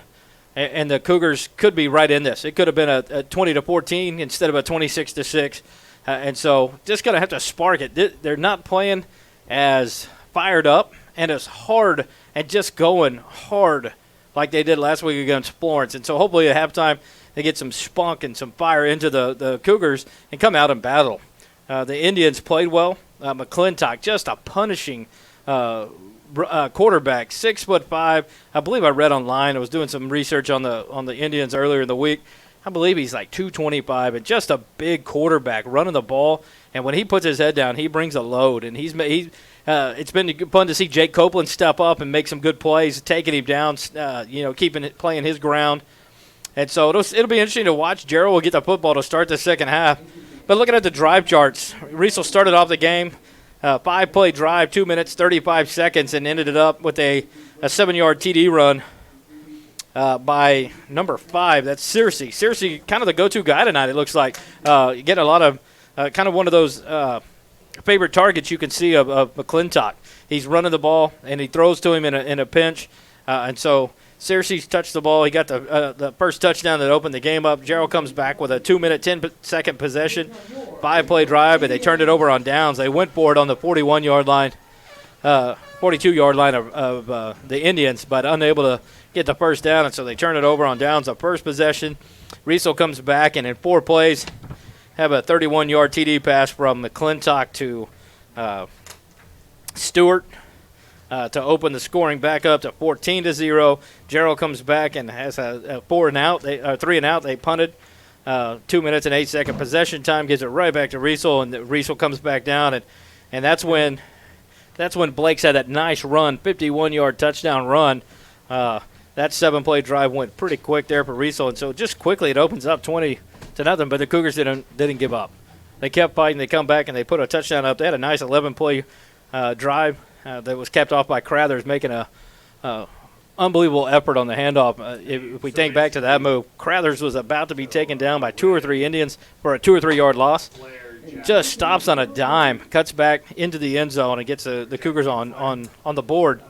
And so the battle begins. The second half is going to be a tough one to come back.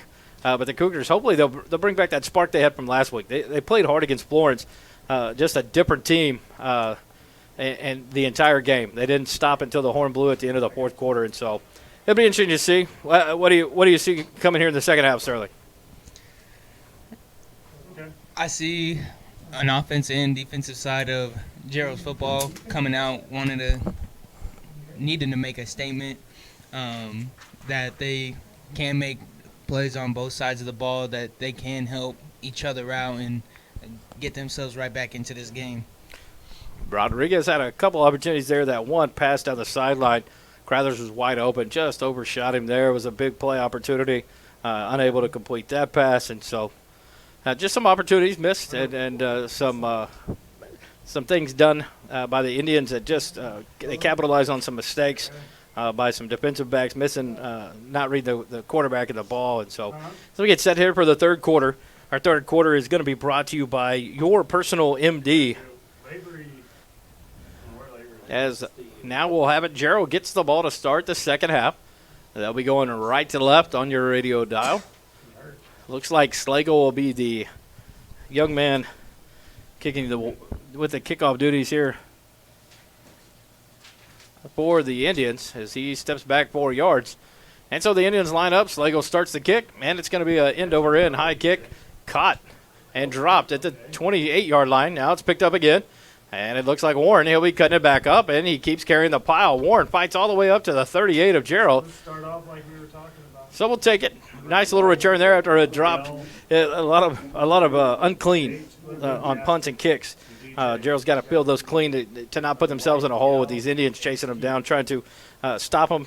Warren does a good job of battling there, and they'll mark him at the 38, and that's where Jarrell starts the second half, 11:50 on the clock.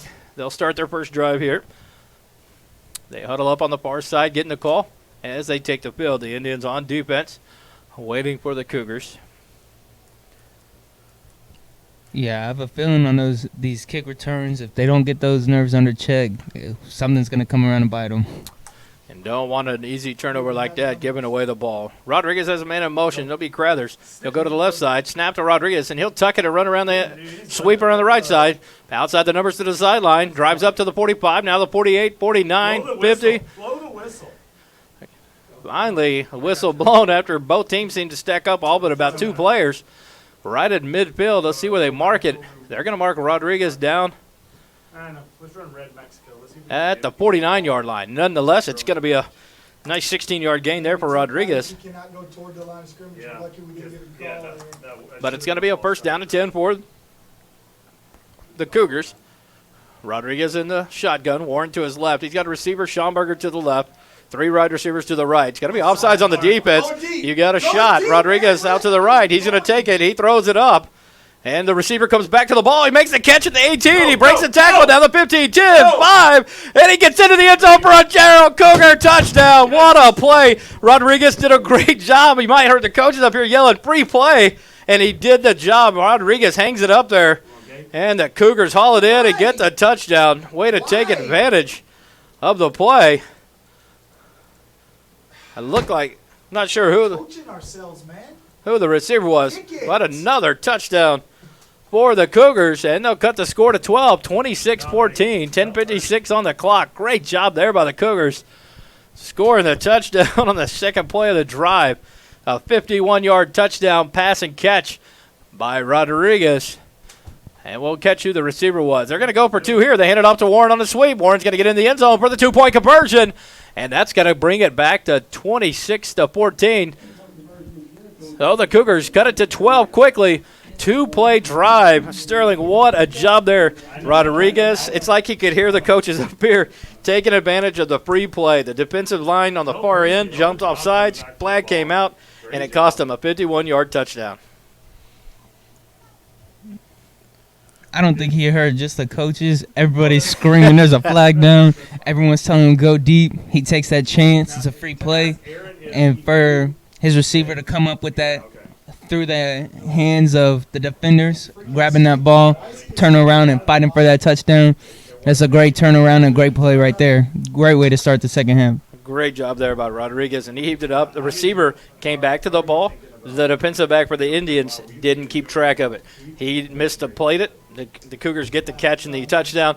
He catches it about the 12-yard line. Did a great job of getting away from that man and staying away from the safety who tried to make the tackle about the 2-yard line, and he gets into the end zone. So 26-14, a quick score here in the second half for the Cougars. You got to love the way they come out here. 10:56 left in the third quarter. Your personal MD third quarter here on SHN Sports. Jesus Perez back to kick it off. He drops back to the 30, and he'll take the approach. Kickoff is going to be nice and deep. It's going to be fielded at the 5-yard line.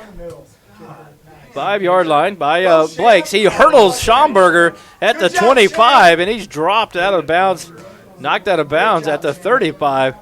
Schomburger went for the hit, dropped his head, and Blakes jumped and hurdled over Schomburger and got another 10 yards.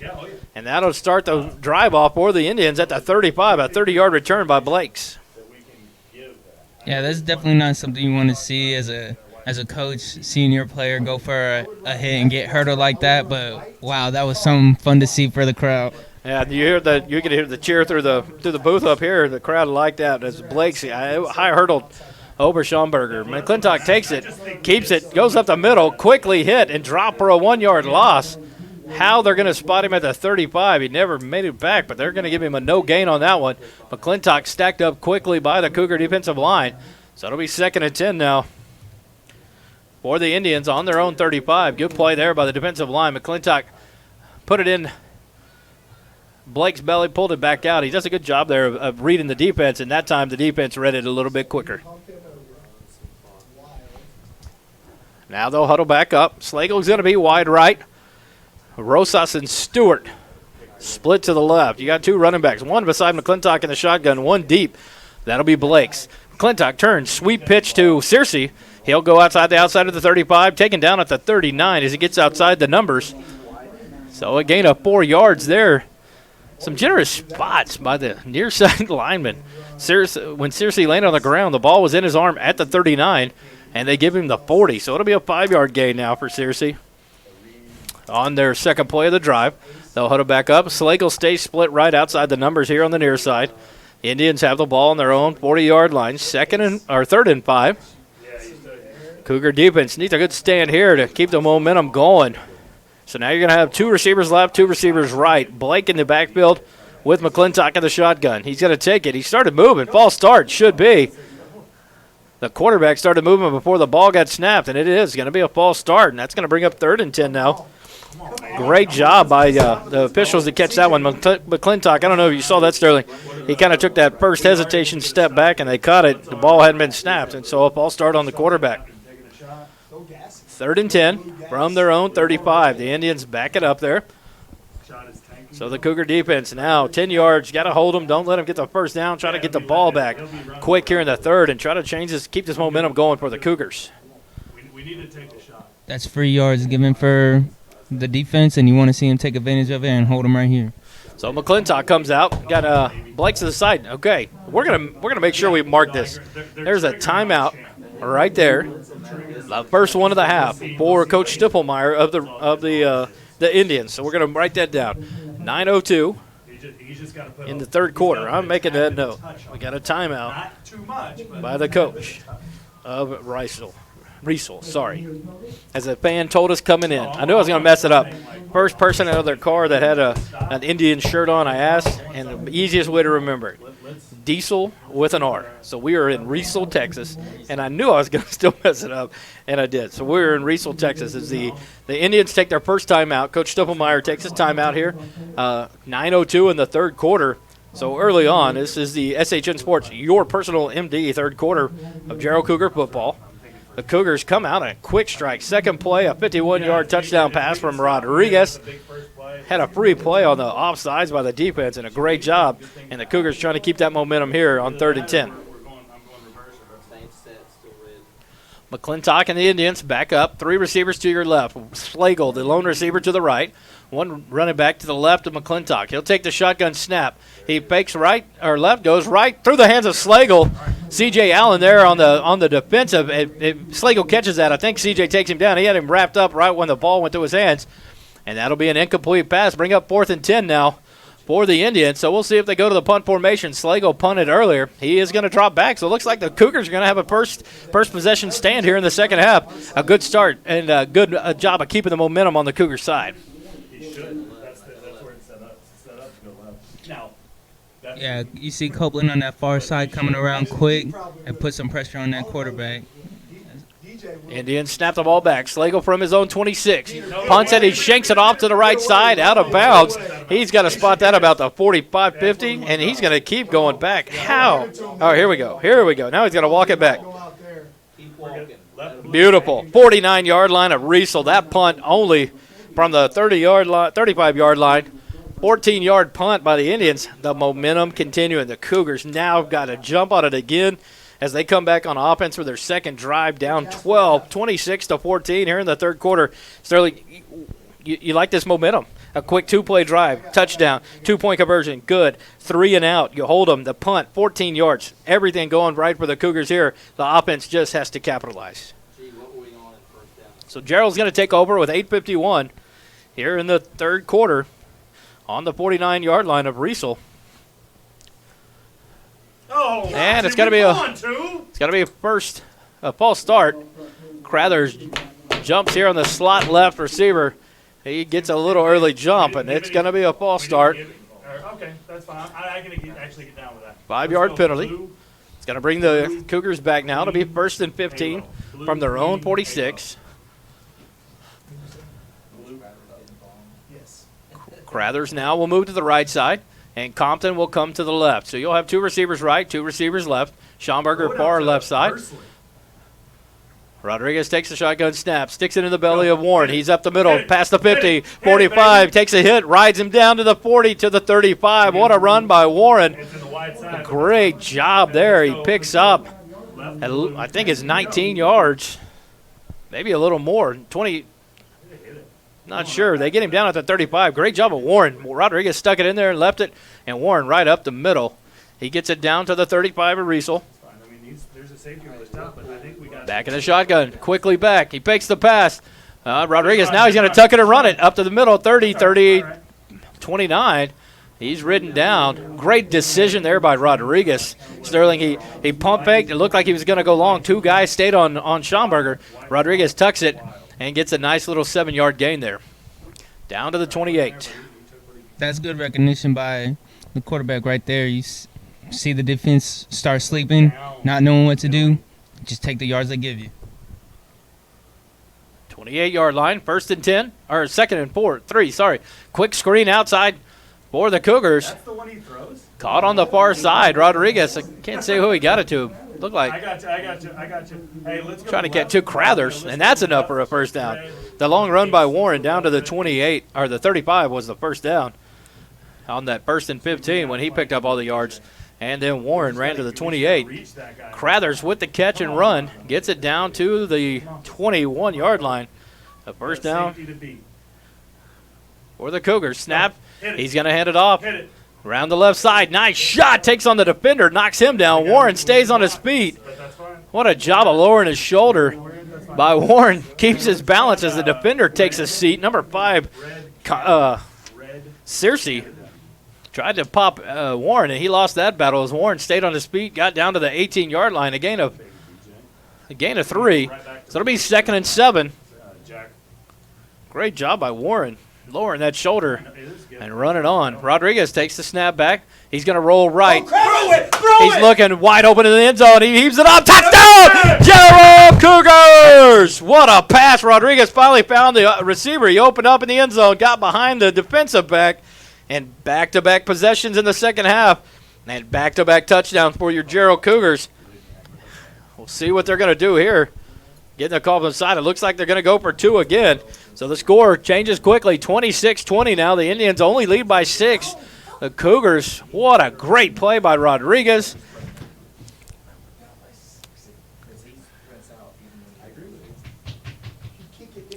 2-point conversion. Bakes the handoff. Edgar's going to take it up the middle, and he's going to get stopped short. No, they counted it good. He got the ball across, and a 2-point conversion for the Cougars, and that's going to cut the lead down to 4. What a job by Edgar there. He kept it and didn't hand it to Warren. Goes up the middle and is able to get across the goal line for the 2-point conversion.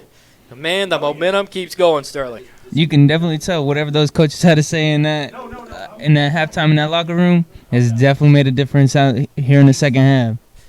So an 18-yard TD pass this time. So far in the half, Rodriguez has a 51-yard touchdown pass and an 18-yard touchdown pass. 2-point conversions In that regard, converted, and it cuts the score to 4. 26 for the Indians, 22 for your Cougars. 7 minutes, 34 seconds left here in the third quarter. And what a job. The Cougars have come out on fire. A lot of resemblance to last week against Florence. The effort you see in this early goings of the third quarter and the momentum. Defense did their job at a 3 and out, and the offense has done their job and punched in 2 quick touchdowns with 2-point conversions. And what a swing. 16 quick points here in the third quarter for the Cougars. So we'll set up for the kickoff here. Third quarter, 7 minutes, 34 seconds. A little pooch kick by Perez. Caught at the 32-yard line, 33-yard line. He fair catch. And the Indians will start there. Number 60, Tyler Heskey makes the fair catch. Builds it cleanly, and that's where the Indians will start on their own 33-yard line. So instead of kicking deep and letting a good run by one of the running backs, kick it to the lineman, and he fair catches it, and you save yourself a couple yards and no one getting hurt. So a good, smart play there. 7:34. Riesel will start off with the ball. 7:33 on the clock. while Kesey goes across, though, are we telling them At their own 33. First and 10. Cougars back on defense. McClintock in the shotgun. He'll take it quickly off to the left side. Back to the right now. Cuts to the hash marks, and he's taken down. Knees down. And they'll blow it down there. The ball came out, but he was already whistled down by the near side linesman. That's going to be a gain of about 5 yards there as he gets up to the 38. So a gain of 5. Second and 5 now for the Indians. Slagle on the right side brings in the play to McClintock. Indians huddled up. 7:05 left in the third quarter. Now Stewart will go out wide left. Slagle wide right. 2 running backs in the backfield. Blakes is going to take a direct snap here for the Indians. Off to the left side, up the middle. Now he cuts it out to the left side of the hashes. 2 tacklers miss, and finally one holds on to the ankle, brings down Blakes. It's going to be short, about a yard of the first down, so it's going to bring up a 3rd and short here for the Indians. First time we've seen the, what's that called, the Indian cat or the Wildcat or the Indian keeper. Blakes took the direct snap. McClintock, the quarterback, was offset to the left side, kind of in a tight end off the line. So now we've got it to the 43-yard line, just short of a first down. 3rd and short, low snap. McClintock takes it. He gets hit, but he breaks away a couple of tackles. He's off to the right side outside the hash marks to the numbers. Across the 50 to the 45, and he's drug out of bounds there by Torres at the 43-yard line of Jarrell. So a nice run there by McClintock to stay on his feet and get a big first down for the Indians.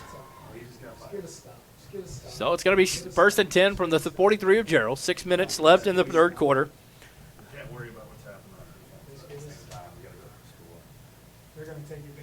So a 1st and 10 now from the Jarrell 43. McClintock gets the call himself, now back into the huddle.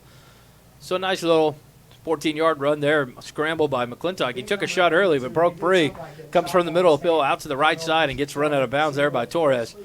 Now we'll have 2 receivers left, 1 right. McClintock flanked by 2 running backs. He hands it off to Searcy around the right side to the numbers to the 40, 35. He gets popped. The ball comes free. Ball's on the ground. And the near side lineman quick to blow it dead before he even saw the ball out. Great job by the Cougar defense. Searcy got popped.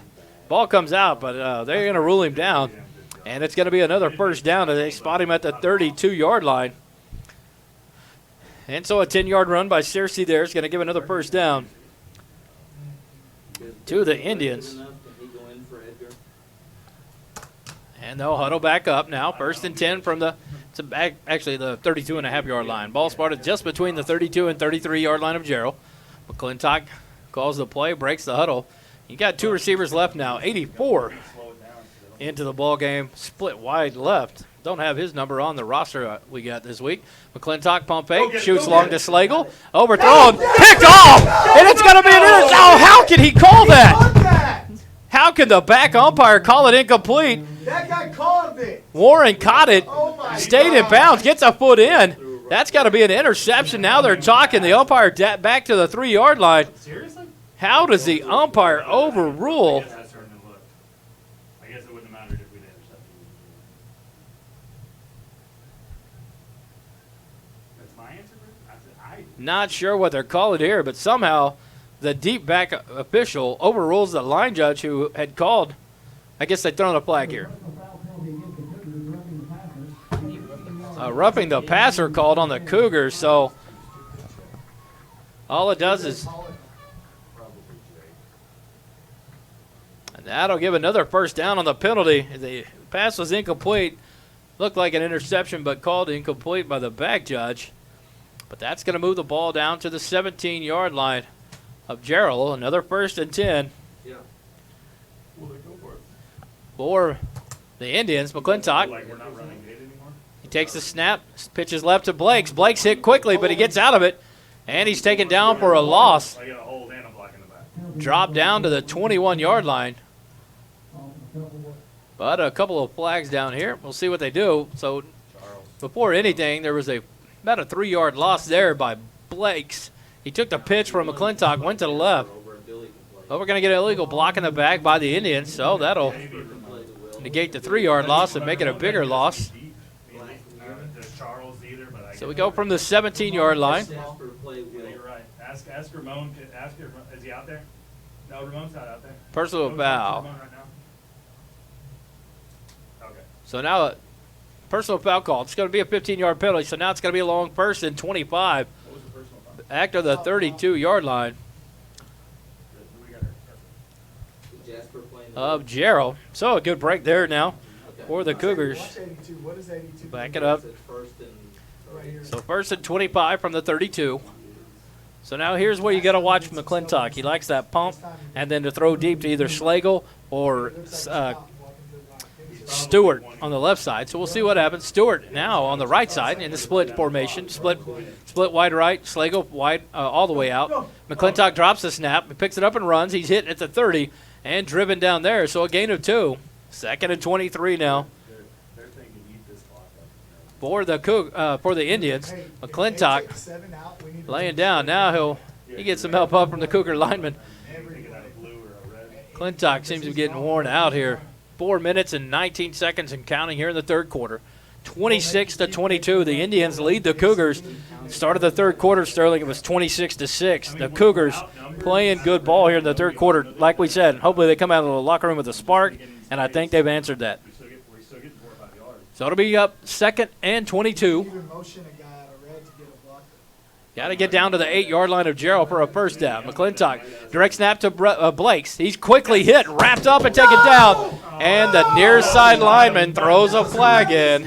And he's going to throw a flag on the tackle. So wrong. That is So wrong, not Mike. going to be very. So effing wrong. The near side lineman. I've been kind of No. Because he grabbed him. leery of him all night. The spots he's been given, that flag there, unbelievable. Calling a face match. There is no way. What a bad break for the Cougars here. That flag came in. That lineman was far outside here. The tackle in at the hash mark, and he heave-hoes on the flag there, and that's going to cost the Cougars. So instead of a 2nd and 22, it's going to be a 1st and 10 now. He had him up around the You cannot bail them out of that. And so Indians get a break You just said, hey, from you're their the near local line judge. No. And so now it's going to be a 1st down and 10. Bull crap, dude. Send that one in to the freaking chat. We'll set it off from, Standing right there, he looks like the 20-yard line. face mask. Come on. Going to call it the 20. It's where they got the sticks lined up. So 1st and 10 from the 20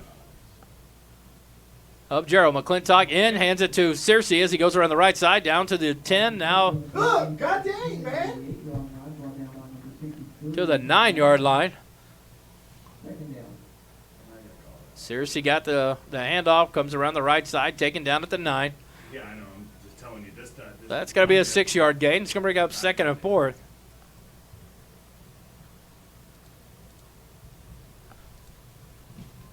they gave him that. And I have to correct that. They marked him at the 15, not the 20. Sorry about that. It was 1st and 10 from the 15. Now it's 2nd and 4 from the 9. McClintock with a receiver right, one left. Searcy started leaning. No call there. McClintock takes it, runs to the right, and he's hit and taken down about the 5-yard line. It's going to be enough for a first down based on the spot on the near side line, Judge. Or just short. All right, so now it's going to be 3rd and I guess they've got to get just the other side of the 5-yard line. And so it's going to be 3rd and 1.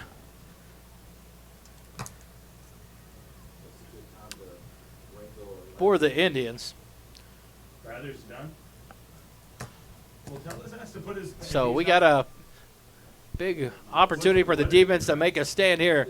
McClintock in the shotgun. One receiver right, one receiver left. He's going to take the snap. He'll get it, and he runs to the left. Quickly hitting his legs, taken out from under him. Look at by Martin Torres, taken down for a loss. And now it's going to be 4th and 2 from the 6. Great job by Torres. He jumped that, and the tackle took the legs out from under McClintock. What a great play by Torres to come off the end there.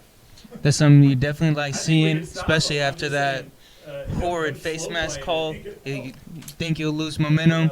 Your defense is still sticking together, still coming out and making that statement. Great play by Torres. So now to bring up a 4th and 2 from the 6-yard line of Jarrell. McClintock gets the call, breaks the huddle. He'll have Slagle split right, and then he's got 2 receivers left. Stewart's in the slot, and number 84 wide left. McClintock's going to take the shotgun.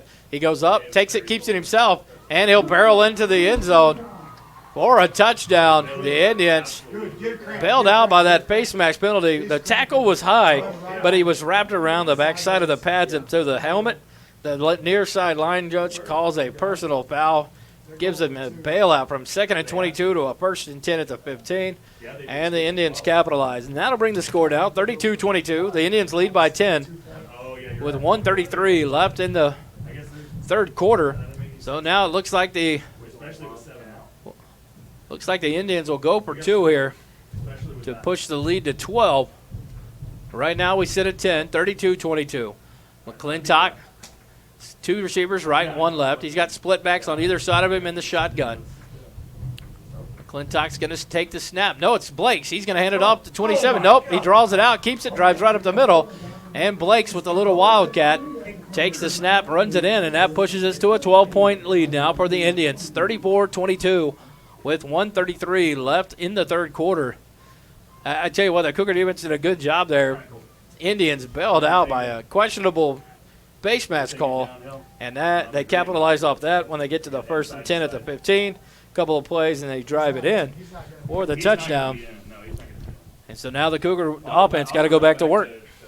Yeah, that's definitely something you hate seeing, though. The defense did everything they could in their power to keep them out of that end zone, but being bailed out by a questionable face mask call like that, I mean, it is deflating, but at the same time, you still want to see them come out on offense and not skip a beat, drive down and score.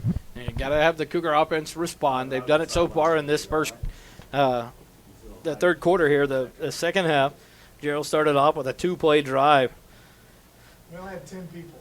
We only have freaking 10 Touchdown, people. a 51-yard touchdown pass from Rodriguez. And then they followed up with a 5-play drive, an 18-yard touchdown pass. And so the Cougar offense clicking right now. So now it's just important that they build this clean. No mistakes, no turnovers. Don't give the Indians any free plays. And so Slagle will drop back for the Indians and kick off from their 40. Because he's fast. Sham's fast. 5. He's fast. 2 men back at the 25 for the Cougars. Slagle gets the whistle, and he'll kick. Short kick to the up back. Edgar fields it at the 30 cleanly. He runs it to the 34, 35, breaks back, breaks a tackle, and he gets outside the numbers to the 40, and he's driven out of bounds about the Come on, there's the penalty. We get one back, a late hit out of bounds by the Indians. Lavery almost got a fight. And now Hey, no. they're trying to help Edgar up off the ground, and Indians kind of surround the players. We're good. And the coaches get him back quickly. And so a good job there by the Cougars, just going over to help their own player up. Edgar did a great job.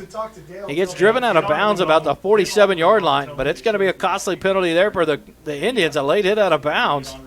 So the Cougars are going to have great field position to start. Edgar had a good return up to the 43, or 42. And we'll see where this one goes here, where they're going to end up spotting the Cougars to start. So I don't know what Ramon did. He was. But they tossed him for John? Did they toss him? Did they toss Ramon? Did they toss him? And so now the officials are all huddling at the 50-yard line. To Ramon. Okay, cool. We're ready. We're good to go. And so we got a huddle on the near side numbers at the 50. Hey, The head referee trying to figure out what they're going to do here. It looked like just a late hit out of bounds, but now it looks like multiple could have happened. So we got a dead ball on the Indians, and that's the only call they signal. So it'll be a 15-yard penalty on the late hit out of bounds. Edgar doing a great job running up the sideline, hit out at the 42. We're good. And now he'll take it from there.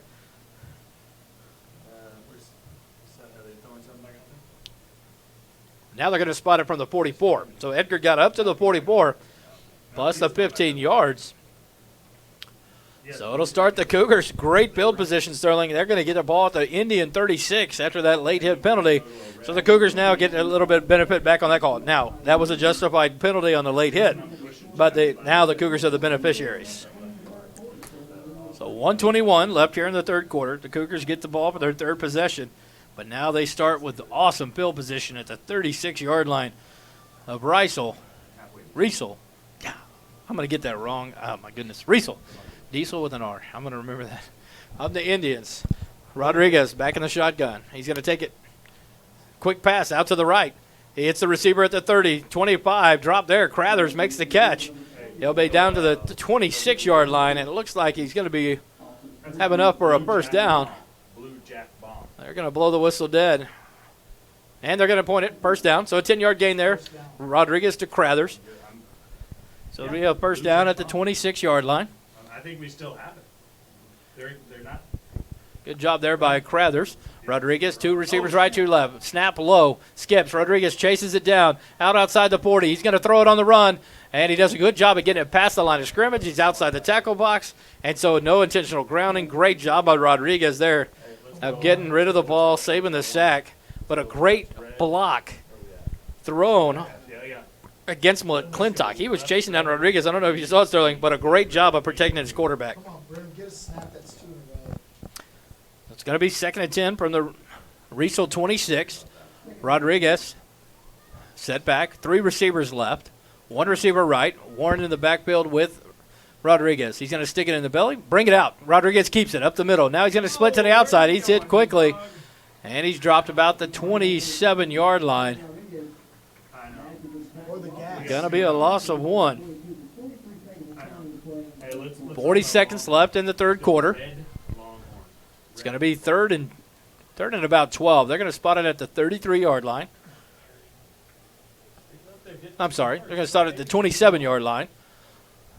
Got to get down to the 16-yard line for a first down. So about third and 11. A long 3rd and 11. Rodriguez shotgun snap. It's low. He picks it up. Now he's going to scramble. McClintock chasing him outside the right bar numbers. He's going to throw it down towards the end zone, but it's unable to make the catch. Flag on somebody. I think we're going to have an illegal alignment downfield. Downfield, we're stink. Who? He's calling it on Bruno. We were two. He's at the original line of scrimmage. He's going to call it on 65. There's no way. An illegal man downfield. I have a feeling they'll decline it. It's going to be a 4th down on the incompletion. Okay. All right, what are we thinking? The lineman was at the 26-yard line. I know. That's why I said, what do we think? How is that downfield? Not sure what he was looking for. I think he was further down than the umpire. The referee thought he was further down. But they are going to take the the penalty. They are going to decline it. All right. Now we get it right. They'll set it back at the 27-yard line.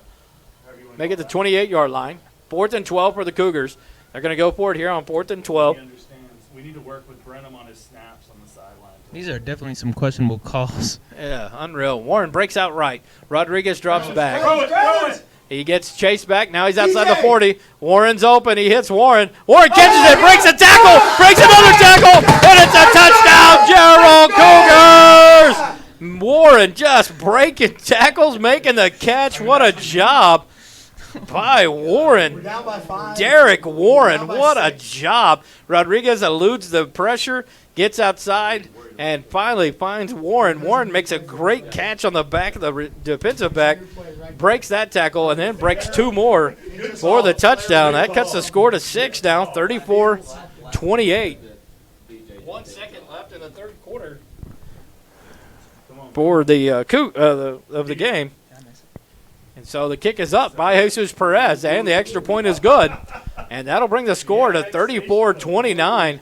The Cougar offense, Sterling, just not stopping. He just catches one. Yeah, you definitely see a lot of mishaps, miscommunications, or whatever you want to call it. But everyone's playing their part. Everyone's doing what they can do, and they're definitely answering for it. Great job by Rodriguez there.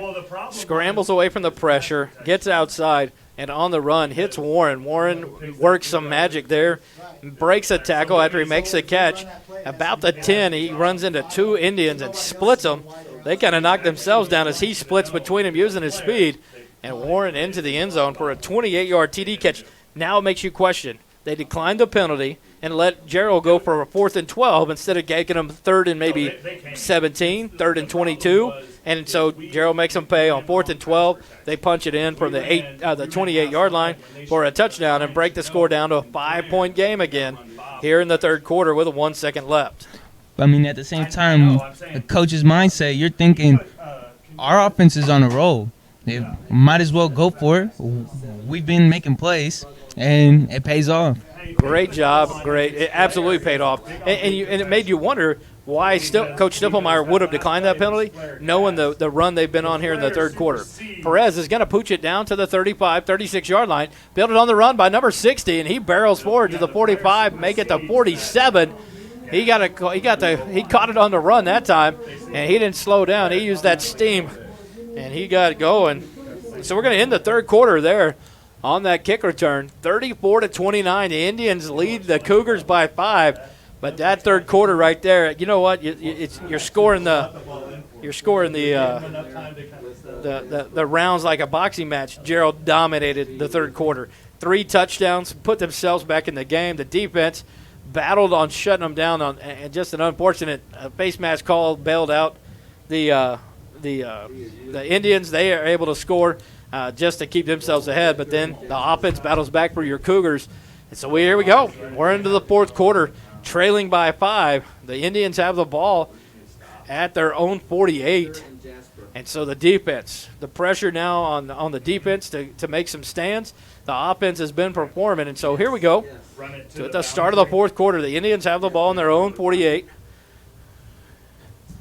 Move down here and see what we're going to do. McClintock will be in the – and so we're going to flip the field here now. Riesel will be going right to left on your radio dial as they flip back around. 1st and 10 from their 48-yard line. McClintock in the shotgun, takes the snap, fakes the handoff, and he's going to go up the middle. Quickly hit and driven down for no gain. What a great play by the defense.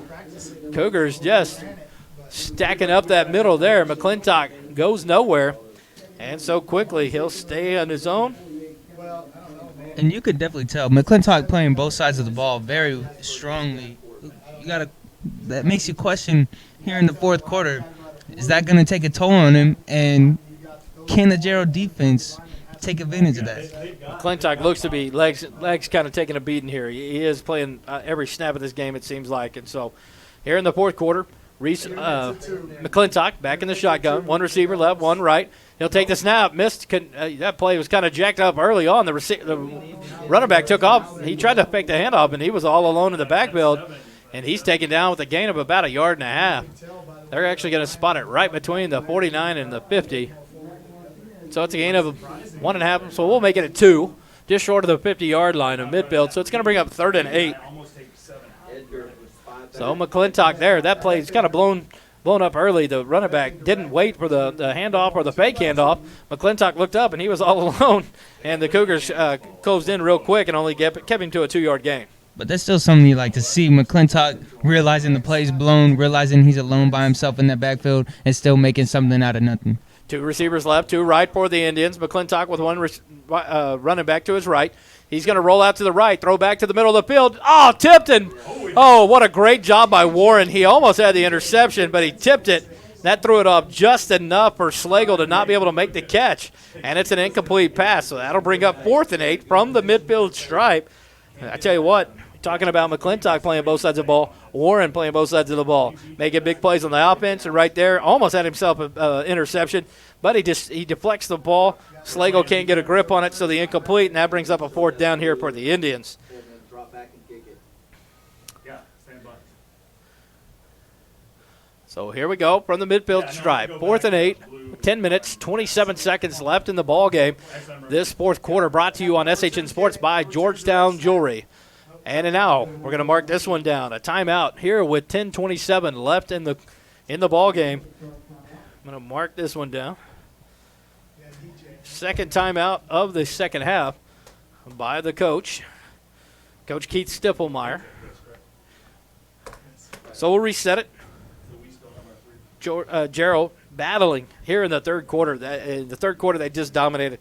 3 possessions, 3 touchdowns. I tell you what, Rodriguez on fire. 3 touchdown passes here in the third quarter. A 51, an 18, and a 28-yard touchdown passes from Rodriguez. The Jarrell offense playing well. The defense held them on a 3rd and 3 and out on their first possession for Riesel. Their second possession, they bailed out by the face mask penalty. They punch it in, but the defense did good. They didn't give up. They battled. You just, how do you go from a 2nd and 22, what should have been a 3rd and 22, down to a 1st and 10 from your 15, and just, they had to roll with the punches. And now here's where the defense has to make their stand. Here, the first possession of the 4th quarter for Riesel. And so far we got them. 4th and 8 from the midfield stripe. McClintock, it looks like they're going to punt now. Slagle is deep, back to the 38-yard line of Riesel. Nope, here comes the fake punt. McClintock catches it short, hands it to Blakes. Blake breaks a tackle. Now he gets outside the 40 and over to the 38 where he's dragged down, and it'll be a 1st down on the fake punt. They snap it short to the up man. We said earlier on the punt, McClintock is your up back. Watch out for him. He catches it as Blake went in motion, hands it to Blakes, and Blakes proceeds forward and gets the 1st down. So it'll be 1st and 10 for the Indians from the Jarrell 38-yard line. Put a star there to see what happens from this point on. Yeah, that 4th down conversion is definitely a momentum killer for the defense, but let's see if they stay strong and hold them here. McClintock, 2 receivers left, 1 right. Hands it off to Searcy. Goes to the middle of the field in between the hash marks, and he's hit quickly and stacked up. Ball comes out. Okay, now they're going to blow it dead. The referee didn't pick it up. He kept watching Torres as Torres chased it down like he was going to let him do it. They'll blow it dead at the 35-yard line. So a gain of 3 by Searcy. Down to the 35 of Jarrell. 2nd and 7 for the Indians. They'll huddle back up. Slagle, wide left. Stewart, slot left. And now Rosas will go wide right for the lone wide receiver on the right side. 2 running backs offset on the other sides of McClintock. He'll fake the handoff to Searcy, keep it up the middle, hit quickly and drag down finally at the 30-yard line. They're going to mark him back at the 32 where the knee hit. Great spot by the far side lineman on the Jarrell sideline. He'll mark it at the 32.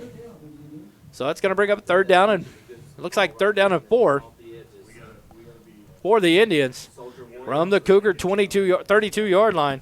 Great job there of catching McClintock after the fake to Searcy.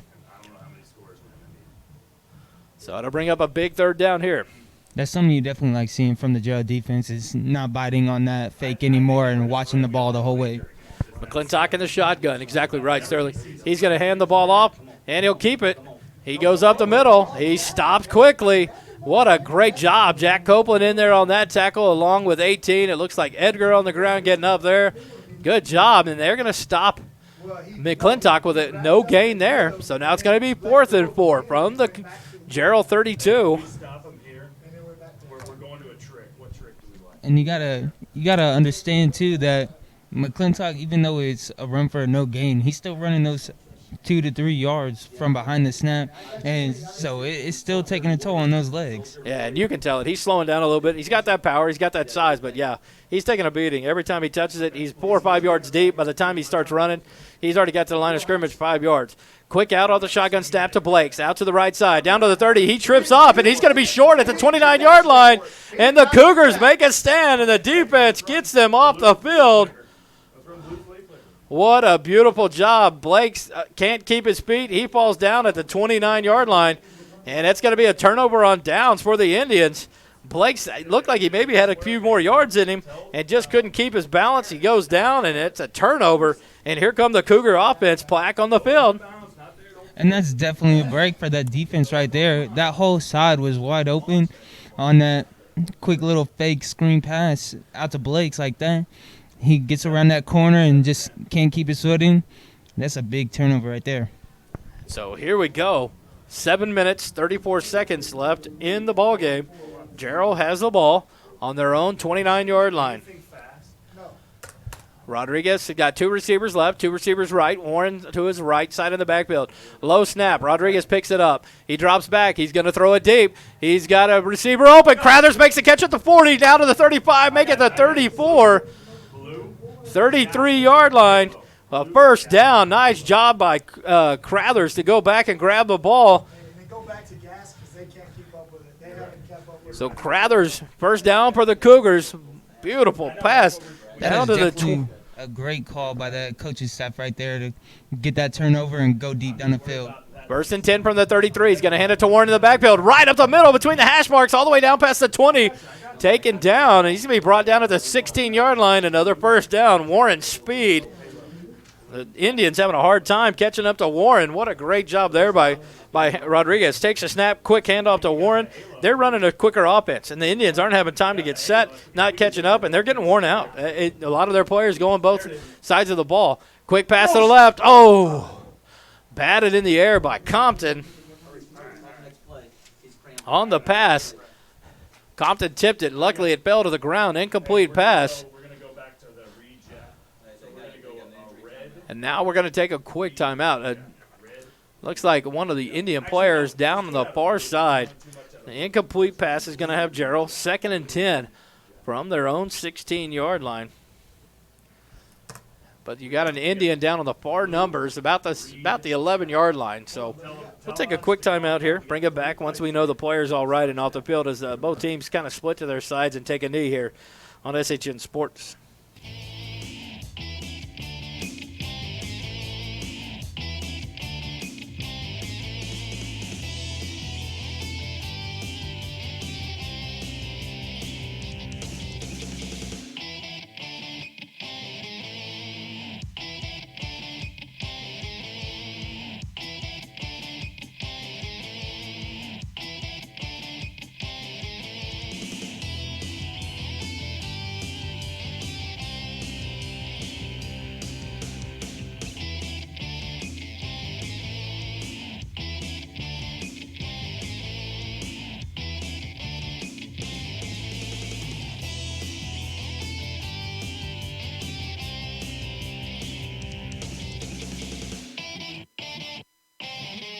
Welcome back to Riesel, Texas, for the Jarrell Cougar football game. We're in the fourth quarter.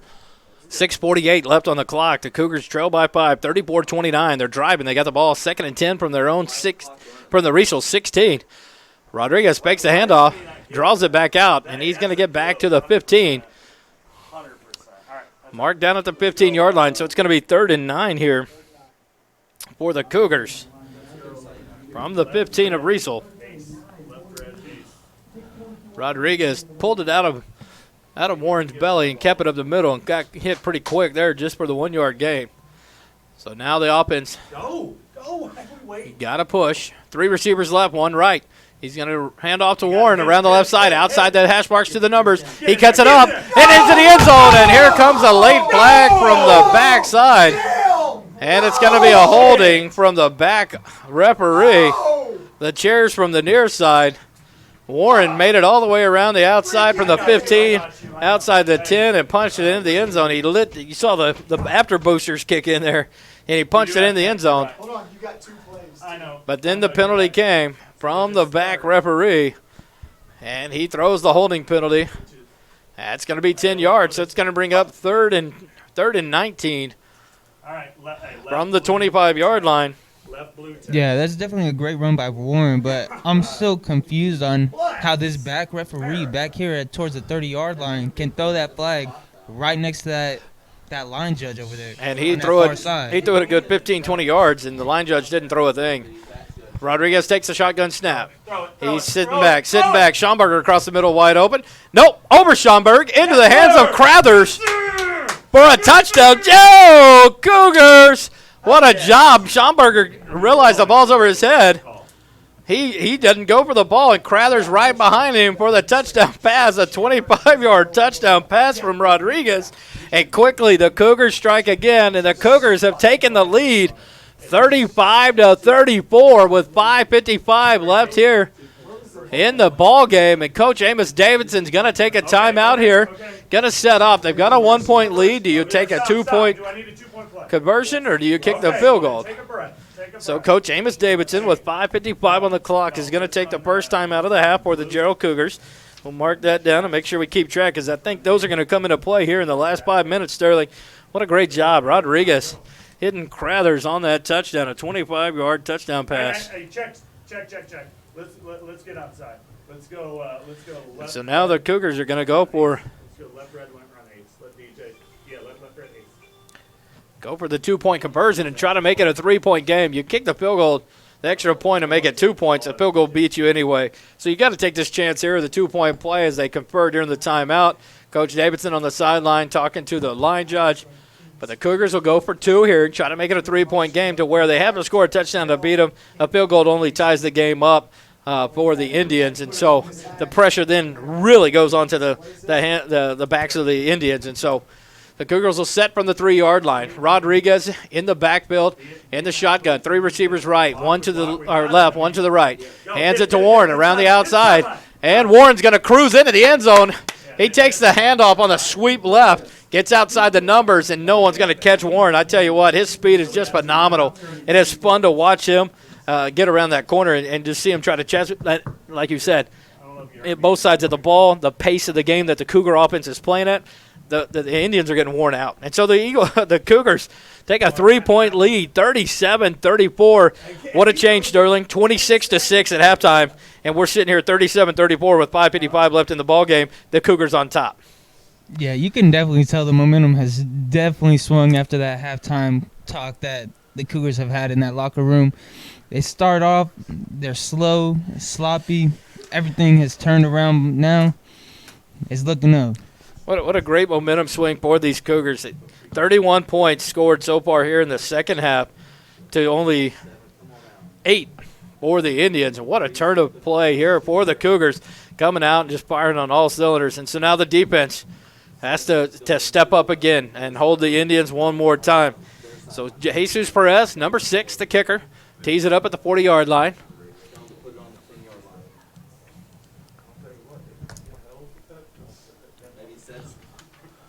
I still think it's nice to see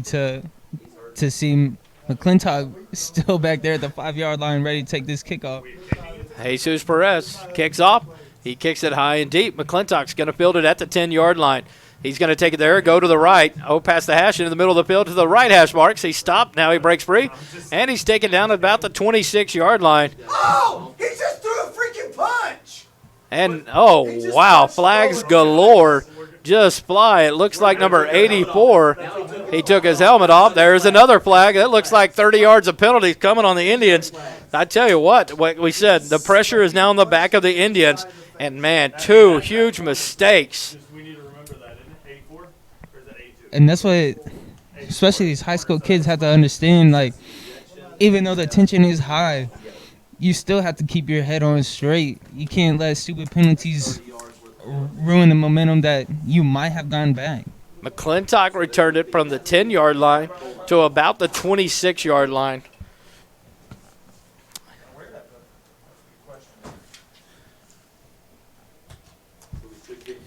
And so are we having a re-kick?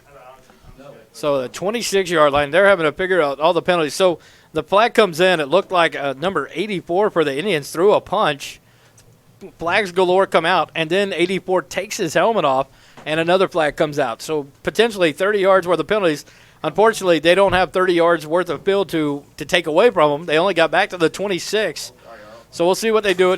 One will get them back within the red zone, and then one will be half the distance. So it may start about the 10-yard line. The 5 we'll see here as the referee comes across the field about the 43. I didn't think we were offside. He called it. Offsides on the kicking team. Dead ball. Personal foul on the receiving team. That was after the play.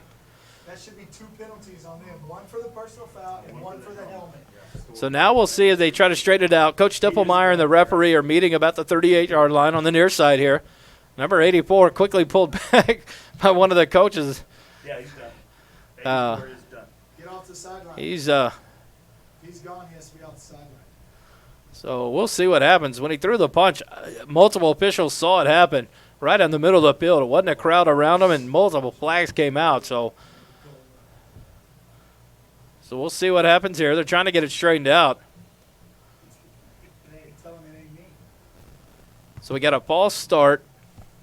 Illegal offsides on the kicking team. So they're gonna make this kick off. After the play, there's a personal foul on the Indians. After that, and he has been ejected. So number 84 What do we like? Just kind of will have to leave the sideline. He has been ejected from the football game. be down next time we touch the ball. So now the Cougars will have to kick off again. Two things we have to figure out. But now they've got him. Okay, so Down, what do we like? you're going to mark the 5 yards off on the And then if offsides on the kicking team. So back to the 35. But then the unsportsmanlike conduct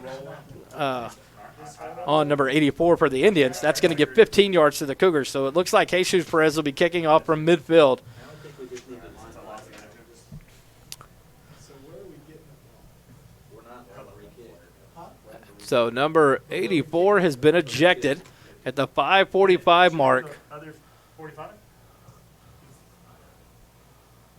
of the ball game here in the But there was fourth two- quarter. There should have been 2 personal fouls. He got 1 for the punch and 1 for the helmet. Why are we going that direction? What are we doing? They mark off 5 and then 15. So we're still trying to straighten it out here I don't think in the Georgetown Jewelry fourth quarter. So the Cougars, we did the official walk-off. We went to the 40. He actually walked back to the 35 and then 15 yards forward back to midfield and handed the ball to Jesus Perez to tee up. He's got to be off So the sideline. unfortunately for the Cougars, 7 up front line here. Number 7's in the front Are line. they thinking? I think we're going to onside it. Kick it. Yeah. Cougars actually kind of get punished on this because Pop it up. That's a good. had the penalty occurred just on the Pop it. Tell me to kick it normally. Kicks it off should be normal. Jesus Perez approaches. He's going to do a little pooch over the left side. He wanted to stay in bounds, and it does not. Ball goes out about the 19-yard line, and the flag is thrown there. Shem is just jogging. They're going to take 5 from there. So it'll give the Indians the ball. Or they go up the- They're going to take 5 from there. They're either going to make them kick it again. They're going to make them kick it again. It looks like Coach Stippelmeyer waving it back. That close. They've got 1 guy over there, Jesus. So the kick goes out of bounds. So another flag here. kicker just 5:45 left on the clock. No one touched the ball as it took a Indian bounce. Just kick it on the number, dude. And so now No, they're going to take 5 from there. where? the Indians are going to accept the penalty. So it should be 5 yards from the 19-yard line where the ball went out of bounds. So it'll be at the 24-yard line. So it'll be 1st and 10. So of all this, when McClintock returned the first kickoff before the flags, he was stopped at the 26. As we start the possession here, it's 1st and 10 from the 24. So a 2-yard gain for the Cougars after all of the penalties. And so it's 1st and 10, 5 minutes, 45 seconds. So I'd definitely say it's safe to say that was one hectic kickoff. Oh, yes. That was riddled with multiple flags. So we got a 1st down and 10. We have 10 people. Oh, never mind. 3 receivers left for the Indians. 1 receiver right. McClintock in the shotgun. He'll take it, put it in the stomach of Blake's. They run together. Now he lets go, and Blake's taken down at the 30-yard line. That'll be a gain of 6 yards. Bring up a 2nd and 4. That's all they're doing. I think they're going to try. That little miscommunication right there, you could definitely see that's that's probably going to be taking a toll on that offense. Got to watch that ball. They're lucky that nothing popped out there. It was like they were attached, and McClintock didn't let go. They ran together for 3 yards before he finally let go of the ball. And then Blakes gets taken down at the 30 for the gain of the 6. 2nd and 4 for the Indians. McClintock back in the shotgun. 1 right, receiver right, 3 left. He'll come across on a sweep to the left. And he gets outside the 30 to the 32, and now he's drugged down at the 34. They have 2 timeouts left, I believe. McClintock taken down. And they'll spot it now at the 35-yard line. Right That's there. definitely a generous spot right there. The far side of the field marked him at the 34. The near side here, our near side line judge, gave him the 35. So it'll be 1st and 10 Indians from the Jarrell 35-yard line. You have 4 minutes, 52 seconds on the clock and counting left here in the ball game. Jarrell leads the ball game 37 to 34. 31 points scored here in the second half by your Jarrell Cougars. Only 8 by the Riesel Indians. They have the ball. 1st and 10 at the 35-yard line. McClintock, sweep right. He pitches off to the right to Blakes. Back at the 30, 35, 36. Now to the 40. He's stacked up and drugged down. Ball came out, and he's blown dead at the 40. So it'll be a gain of 5 for the Indians. Okay, yeah, I know. I'm just saying. A little different wrinkle there. We haven't seen that all night for the Indians. The pitch, a little option there by McClintock. And so McClintock pitches out to Blakes, and he makes the run there for a gain of 5 to bring up 2nd and 5. Well, no, if they put 2 people over And that's definitely a good read by the defense, too. And when Blakes gets to that 40-yard line, it can't be brought down. You just hold him up until you get other people over there to help you out with that. McClintock back in the shotgun. Same formation constantly. 3 receivers left. 1 right. Quick fake pass. He's going to go deep. McClintock heaves it up, and it's going to be wide open. An interception by the Cougars, taken down at the 25-yard line. No one is near anyone, and a flag comes in from the back judge. Have no idea what he threw. He threw it at the 30-yard line. We were nowhere near anybody. No idea what could have been called. No way. No way. He's pointing at them. If this is called pass interference on Jarrell, I'm going home early. Pass interference on the offense. Oh, I was like you. This may have been a short They've got 1. short night on the radio. It may have become unplugged.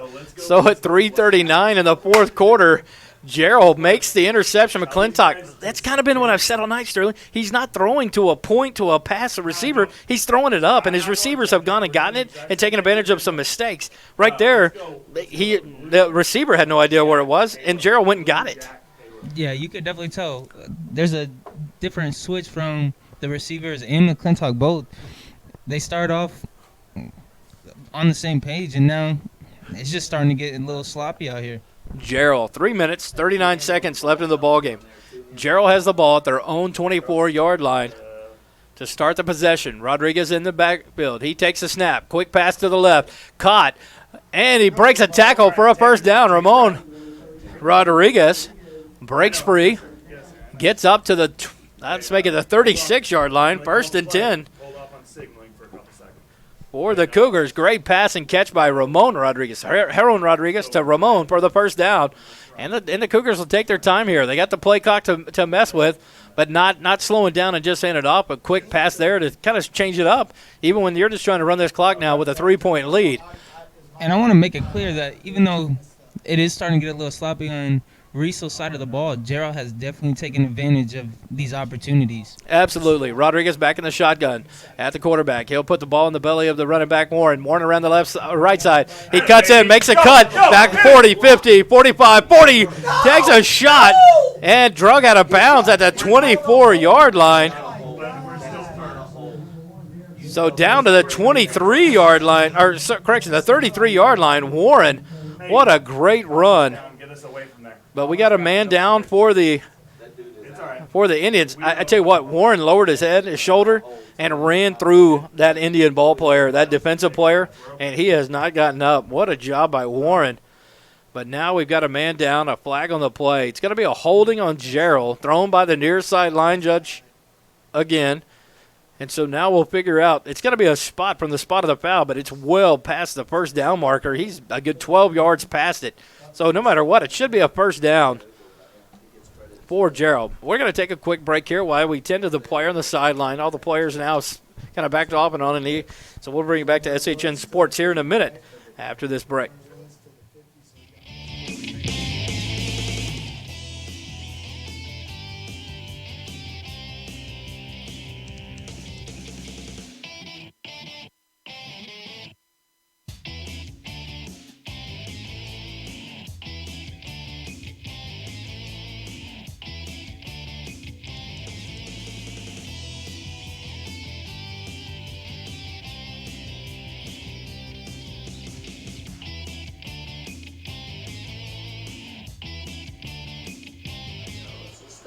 All right, so it's going to be 1st and 10 here as we come back to the ballgame here in Riesel, Texas, home of the Indians. It's going to be a holding on the play, but Warren took the ball around the sweep to the right, got outside the numbers, lowered his shoulder and ran through a defensive player, Sterling, and just ran him over. Gets all the way down to the 33-yard line of Riesel, but a holding call.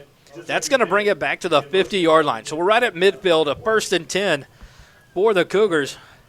A great play there by Warren. So the clock at 2 minutes and 38 seconds and running. Jarrell's got a 3-point lead, 37-34. Oh, okay. 2 receivers left, 2 right. Rodriguez takes a shotgun snap. Warren takes the ball up the middle, cuts, makes a man miss, makes 2 miss. Now he's back up the middle, past the 45, to the 40, to the outside hash marks, to the 44, and another first down. I tell you what, they cannot get their mitts on Warren. He is cutting in and out, making people miss. What a run there, an 11-yard gain. We're gonna go white To the 39 by Warren. Great job. So he gets down to the Riesel 39. A 1st and 10 for the Cougars. 2 minutes, 4 seconds on the clock and counting. 20 seconds on the play clock. Cougars in formation. Look over to the side, waiting for the call, taking their time. The Indians only have 1 timeout left. Cougars have 2. Rodriguez, 5 seconds left on the clock. He'll take the snap here in just a second, right at the 1 second mark. He gets it. He's going to sweep around the left side with some blockers. Cuts in at the 40. Back outside the numbers to the sideline to the 35. And stays in bounds. Clock still winding. Gets down to about the 32-yard line. Nice little gain there by Warren. Crathers on the sweep across in motion. And he had a pack of Cougars there blocking for him. Gets around, cuts it down. Gets marked out of bounds at the 32-yard line. So a nice 7-yard gain by Rodriguez on the keeper. That's going to bring up 2nd and 3. 1 minute, 10 seconds left in the ball game. Cougars have it 2nd and 3 on the Riesel 32. Rodriguez is going to come over to the sideline. That is true. Looks like they're going to take a timeout here, the Cougars. First down, we're not taking it. We are calling a timeout, I guess. Coach Davidson calls the timeout. Oh, they're kicking 7 off? Got blood on his foot. Oh, blood? Good. So then, when does it start? Because we don't have to run a play. Hold on. We already called it. Come on. All right, good. Okay. We got 24 more seconds. So now, no timeout was called. McClintock was told to be off the field because of blood on his leg. All right, we're good. And so he is off the field. The play clock starts. The game clock is winding. 43 seconds left. 8 seconds on the play clock. Rodriguez takes a snap, hands it to Warren. He cuts in and back out. Outside to the hash marks to the numbers. Stays on his feet. First down the sidelines, 20-15. He's ridden out of bounds about the 17-yard line. Great run by Warren to pick up the first down. All the way down to the 17-yard line of Riesel. What a 15-yard run there by Warren. He has just taken over with Rodriguez here in this second half.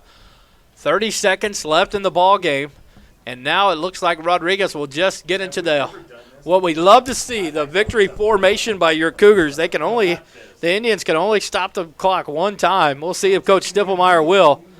The snap is made.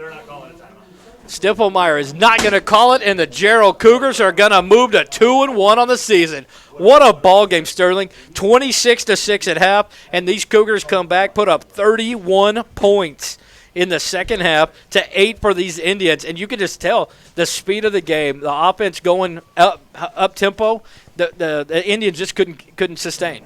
Oh, yeah, you could definitely tell. That talk in the second half, in that first half, in the halftime chat, that has definitely worked. Wonderful, wonderful, wonderful performance by these Cougars tonight in the second half. I don't know what these coaches beside us did at halftime in the locker room, but they talked about it. We got to get some life in them. And I tell you what, they came out and played with so much life. The second half was just a wonderful performance, so reminiscent of last week against Florence, where they came out on both sides of the ball and just went. And they didn't let up. And tonight in the second half, these Cougars didn't let up. It was super impressive. Heron Rodriguez at quarterback, some big passes. Warren at the running back making some great runs. Just unbelievable play on both sides of the ball. The defense stepped up and shut down an offense that just went crazy in the first half for the Indians and stopped McClintock, wore him down. And you saw that. We kept talking about that. But an impressive performance by McClintock. He is a big young man, just a punishing ball carrier from that quarterback position. But the turnover, you got to go back to that interception there at the end to give Jarrell the last possession to run the clock out. The huge interception that just sealed the deal. Oh, yeah, that was definitely a sloppy mistake by McClintock. But at the same time, he was playing basically every snap of the game, so he's definitely being worn down. He tried to carry his team on his back, which he did very well. But I feel like they needed to introduce Blake's in the quarterback position a little earlier, and maybe that could have helped their momentum a little bit. But definitely a big momentum shift from the Cougars at halftime, and that definitely showed. It was kind of surprising. They went to that Wildcat direct snap to Blake's a couple of times. He's a quick ball carrier. Searcy was a dangerous ball carrier that had some good speed. You're kind of surprised. You're right. It takes some of that load off of McClintock, and they didn't do it. McClintock, I think maybe until the last play when he had blood on his leg and sock and had to come off the field, may have been the only play he missed, the last two plays of the ball game. And that's hard. That's a big boy, 6'5", 220, 225. In this heat and on this performance, being a quarterback, you touch the ball. You run every play. And like you said, by the time he got to the line of scrimmage, he's run 3, 4, 5 yards every time he's touched that ball. And so it finally just wore on him. And so just a great performance from McClintock, and you give it to him. I just think you got to hand it to these Jarrell Cougars. It was impressive. It was fun. And they came back in the second half and just dominated. And you'd love that. And now we go for next week. We face Rosebud Lott. Back in Jarrell. So join us here on SHN Sports. 7:30 p.m. will be the kickoff. 7:30 p.m. will be the kickoff in Jarrell. Back in Cougar Field, Cougar Stadium, whatever they call it, the friendly confines in Jarrell. This road win was big, I think, for this team to help establish who they are. They came out 56-3 at the beginning of the year. We go and face Whitney on the road. And you just get yourself your rear end handed to you by an impressive Whitney Wildcat team. They didn't give up in that game. I was there by myself and called that game. And the thing I remembered is they scored 3 points in that ball game, and they scored it on their second to last possession of the game because they didn't quit. Then they came back at home against Florence, and they didn't only quit. They made Florence want to quit. They played so hard. And then to see what we saw tonight in the first half and then to turn it around. To turn it around in the second half, to be down 20 points, 26-6 at half, and to come out and put up 31 points on the road at Riesel, that's just a dominating performance. And I love what I see here as the teams gather just on the Jarrell side of the 50-yard line. Both teams huddled around saying a prayer together. The coaches gathered around with the cheerleaders. I love this mentality. I love this spirit of high school football in Texas. I'm so honored to be a part of it this year. I'm so glad to have the opportunity to broadcast the game with you and my son here beside me tonight. And Jarrell, what an experience, Sterling. It really is. I'm not going to lie. Being graduated, but still being able to come back and broadcast this and watch football from an outsider stance, like you could definitely tell, like it's definitely a crazy football season already in Texas here. And we're only 3 weeks in. We still got 7 or 8 games to go, and that's the fun thing about this. This Jarrell Cougars team, like Coach Davidson said in week 1, Sterling, he told me in the stands before Whitney, and he said, this team has talent. They just have to believe that they can compete. And I said that last week after the game. I called in and talked to our studio show, and I said that is what I believe Coach Davidson was telling me. They have talent. They have to believe they can compete. And I told them, what team's going to come out and go from this point on? And you know what? In the first half, I started wondering, man, is it just Riesel is just running over them, and are they a step slower? Are they just on their heels and not going full board? And then they come out at halftime and put 31 points on the board on the road. And that's the team that can compete, and they have to trust that they can compete. And this is what I think Coach Davidson was telling me all along. We talk about it every time I run into him. That's what I think he's wanting. And, man, what a performance. Yeah, that definitely nails it on the head right there, because it was the same football team that you see in the first half. It definitely was. You could just see whatever they talked about in that halftime locker room right there. It just started molding them together. They started clicking. They started finding, even on the mishap plays, they were finding players and making the plays. They were fighting their way back and ended up coming out with the win. And you turn and look at, what did Rodriguez do different in the second half than he did in the first half? Trusted his handoffs, trusted his back, trusted his arm, trusted his receivers. I'm not sure. I would love to ask Aaron Rodriguez, what did he do different? But he came out and he didn't hesitate. I know he didn't do that. He went around. The second play of the third quarter, they come out. You see the flag fly on a defensive offsides, and Rodriguez throws a 51-yard touchdown pass. He didn't hesitate. He threw it up. I have a free play. You know what? I think that may have sparked his confidence that we can play with these guys. And then he came back in the second possession and another 31-yard touchdown pass. And then he came back in the third possession, a 51-yard touchdown pass. I flipped sides, sorry. A 51-yard touchdown pass to start. Then he had an 18-yard touchdown pass, and then a 28-yard touchdown pass. I think his confidence blossomed from the second play of the second half until the end when they got to do the best play in football, the victory formation. Exactly right. And you could definitely tell that his confidence definitely boosted up even more when his receivers actually stepped up and started making those catches, started making those plays for him. So he didn't feel like he had to carry that whole load. He knew he could move that ball around. He knew he could trust his teammates and his family, which I feel like it's safe to say that you could call them family. He knew he could count on them, and he had no hesitation in the second half to let that ball go and watch his receivers and watch his offensive line block and watch his running backs make those plays. And so we look at the possessions here in the second half as we get ready to shut it down for the night. Jarrell had the ball to start the second half. In 2 plays, they score a touchdown on a 51-yard touchdown pass from Rodriguez, and they convert on a 2-point conversion. The second possession, a 5-play drive, an 18-yard touchdown pass, a 2-point conversion. Edgar made a big play there. Edgar punches in that 2-point conversion when he hesitates the handoff, but he makes it work. He gets in there. Third possession, a 5-play touchdown, 28-yard touchdown pass from Rodriguez to Warren. The extra point good. Everything clicked for the Cougars in the second half.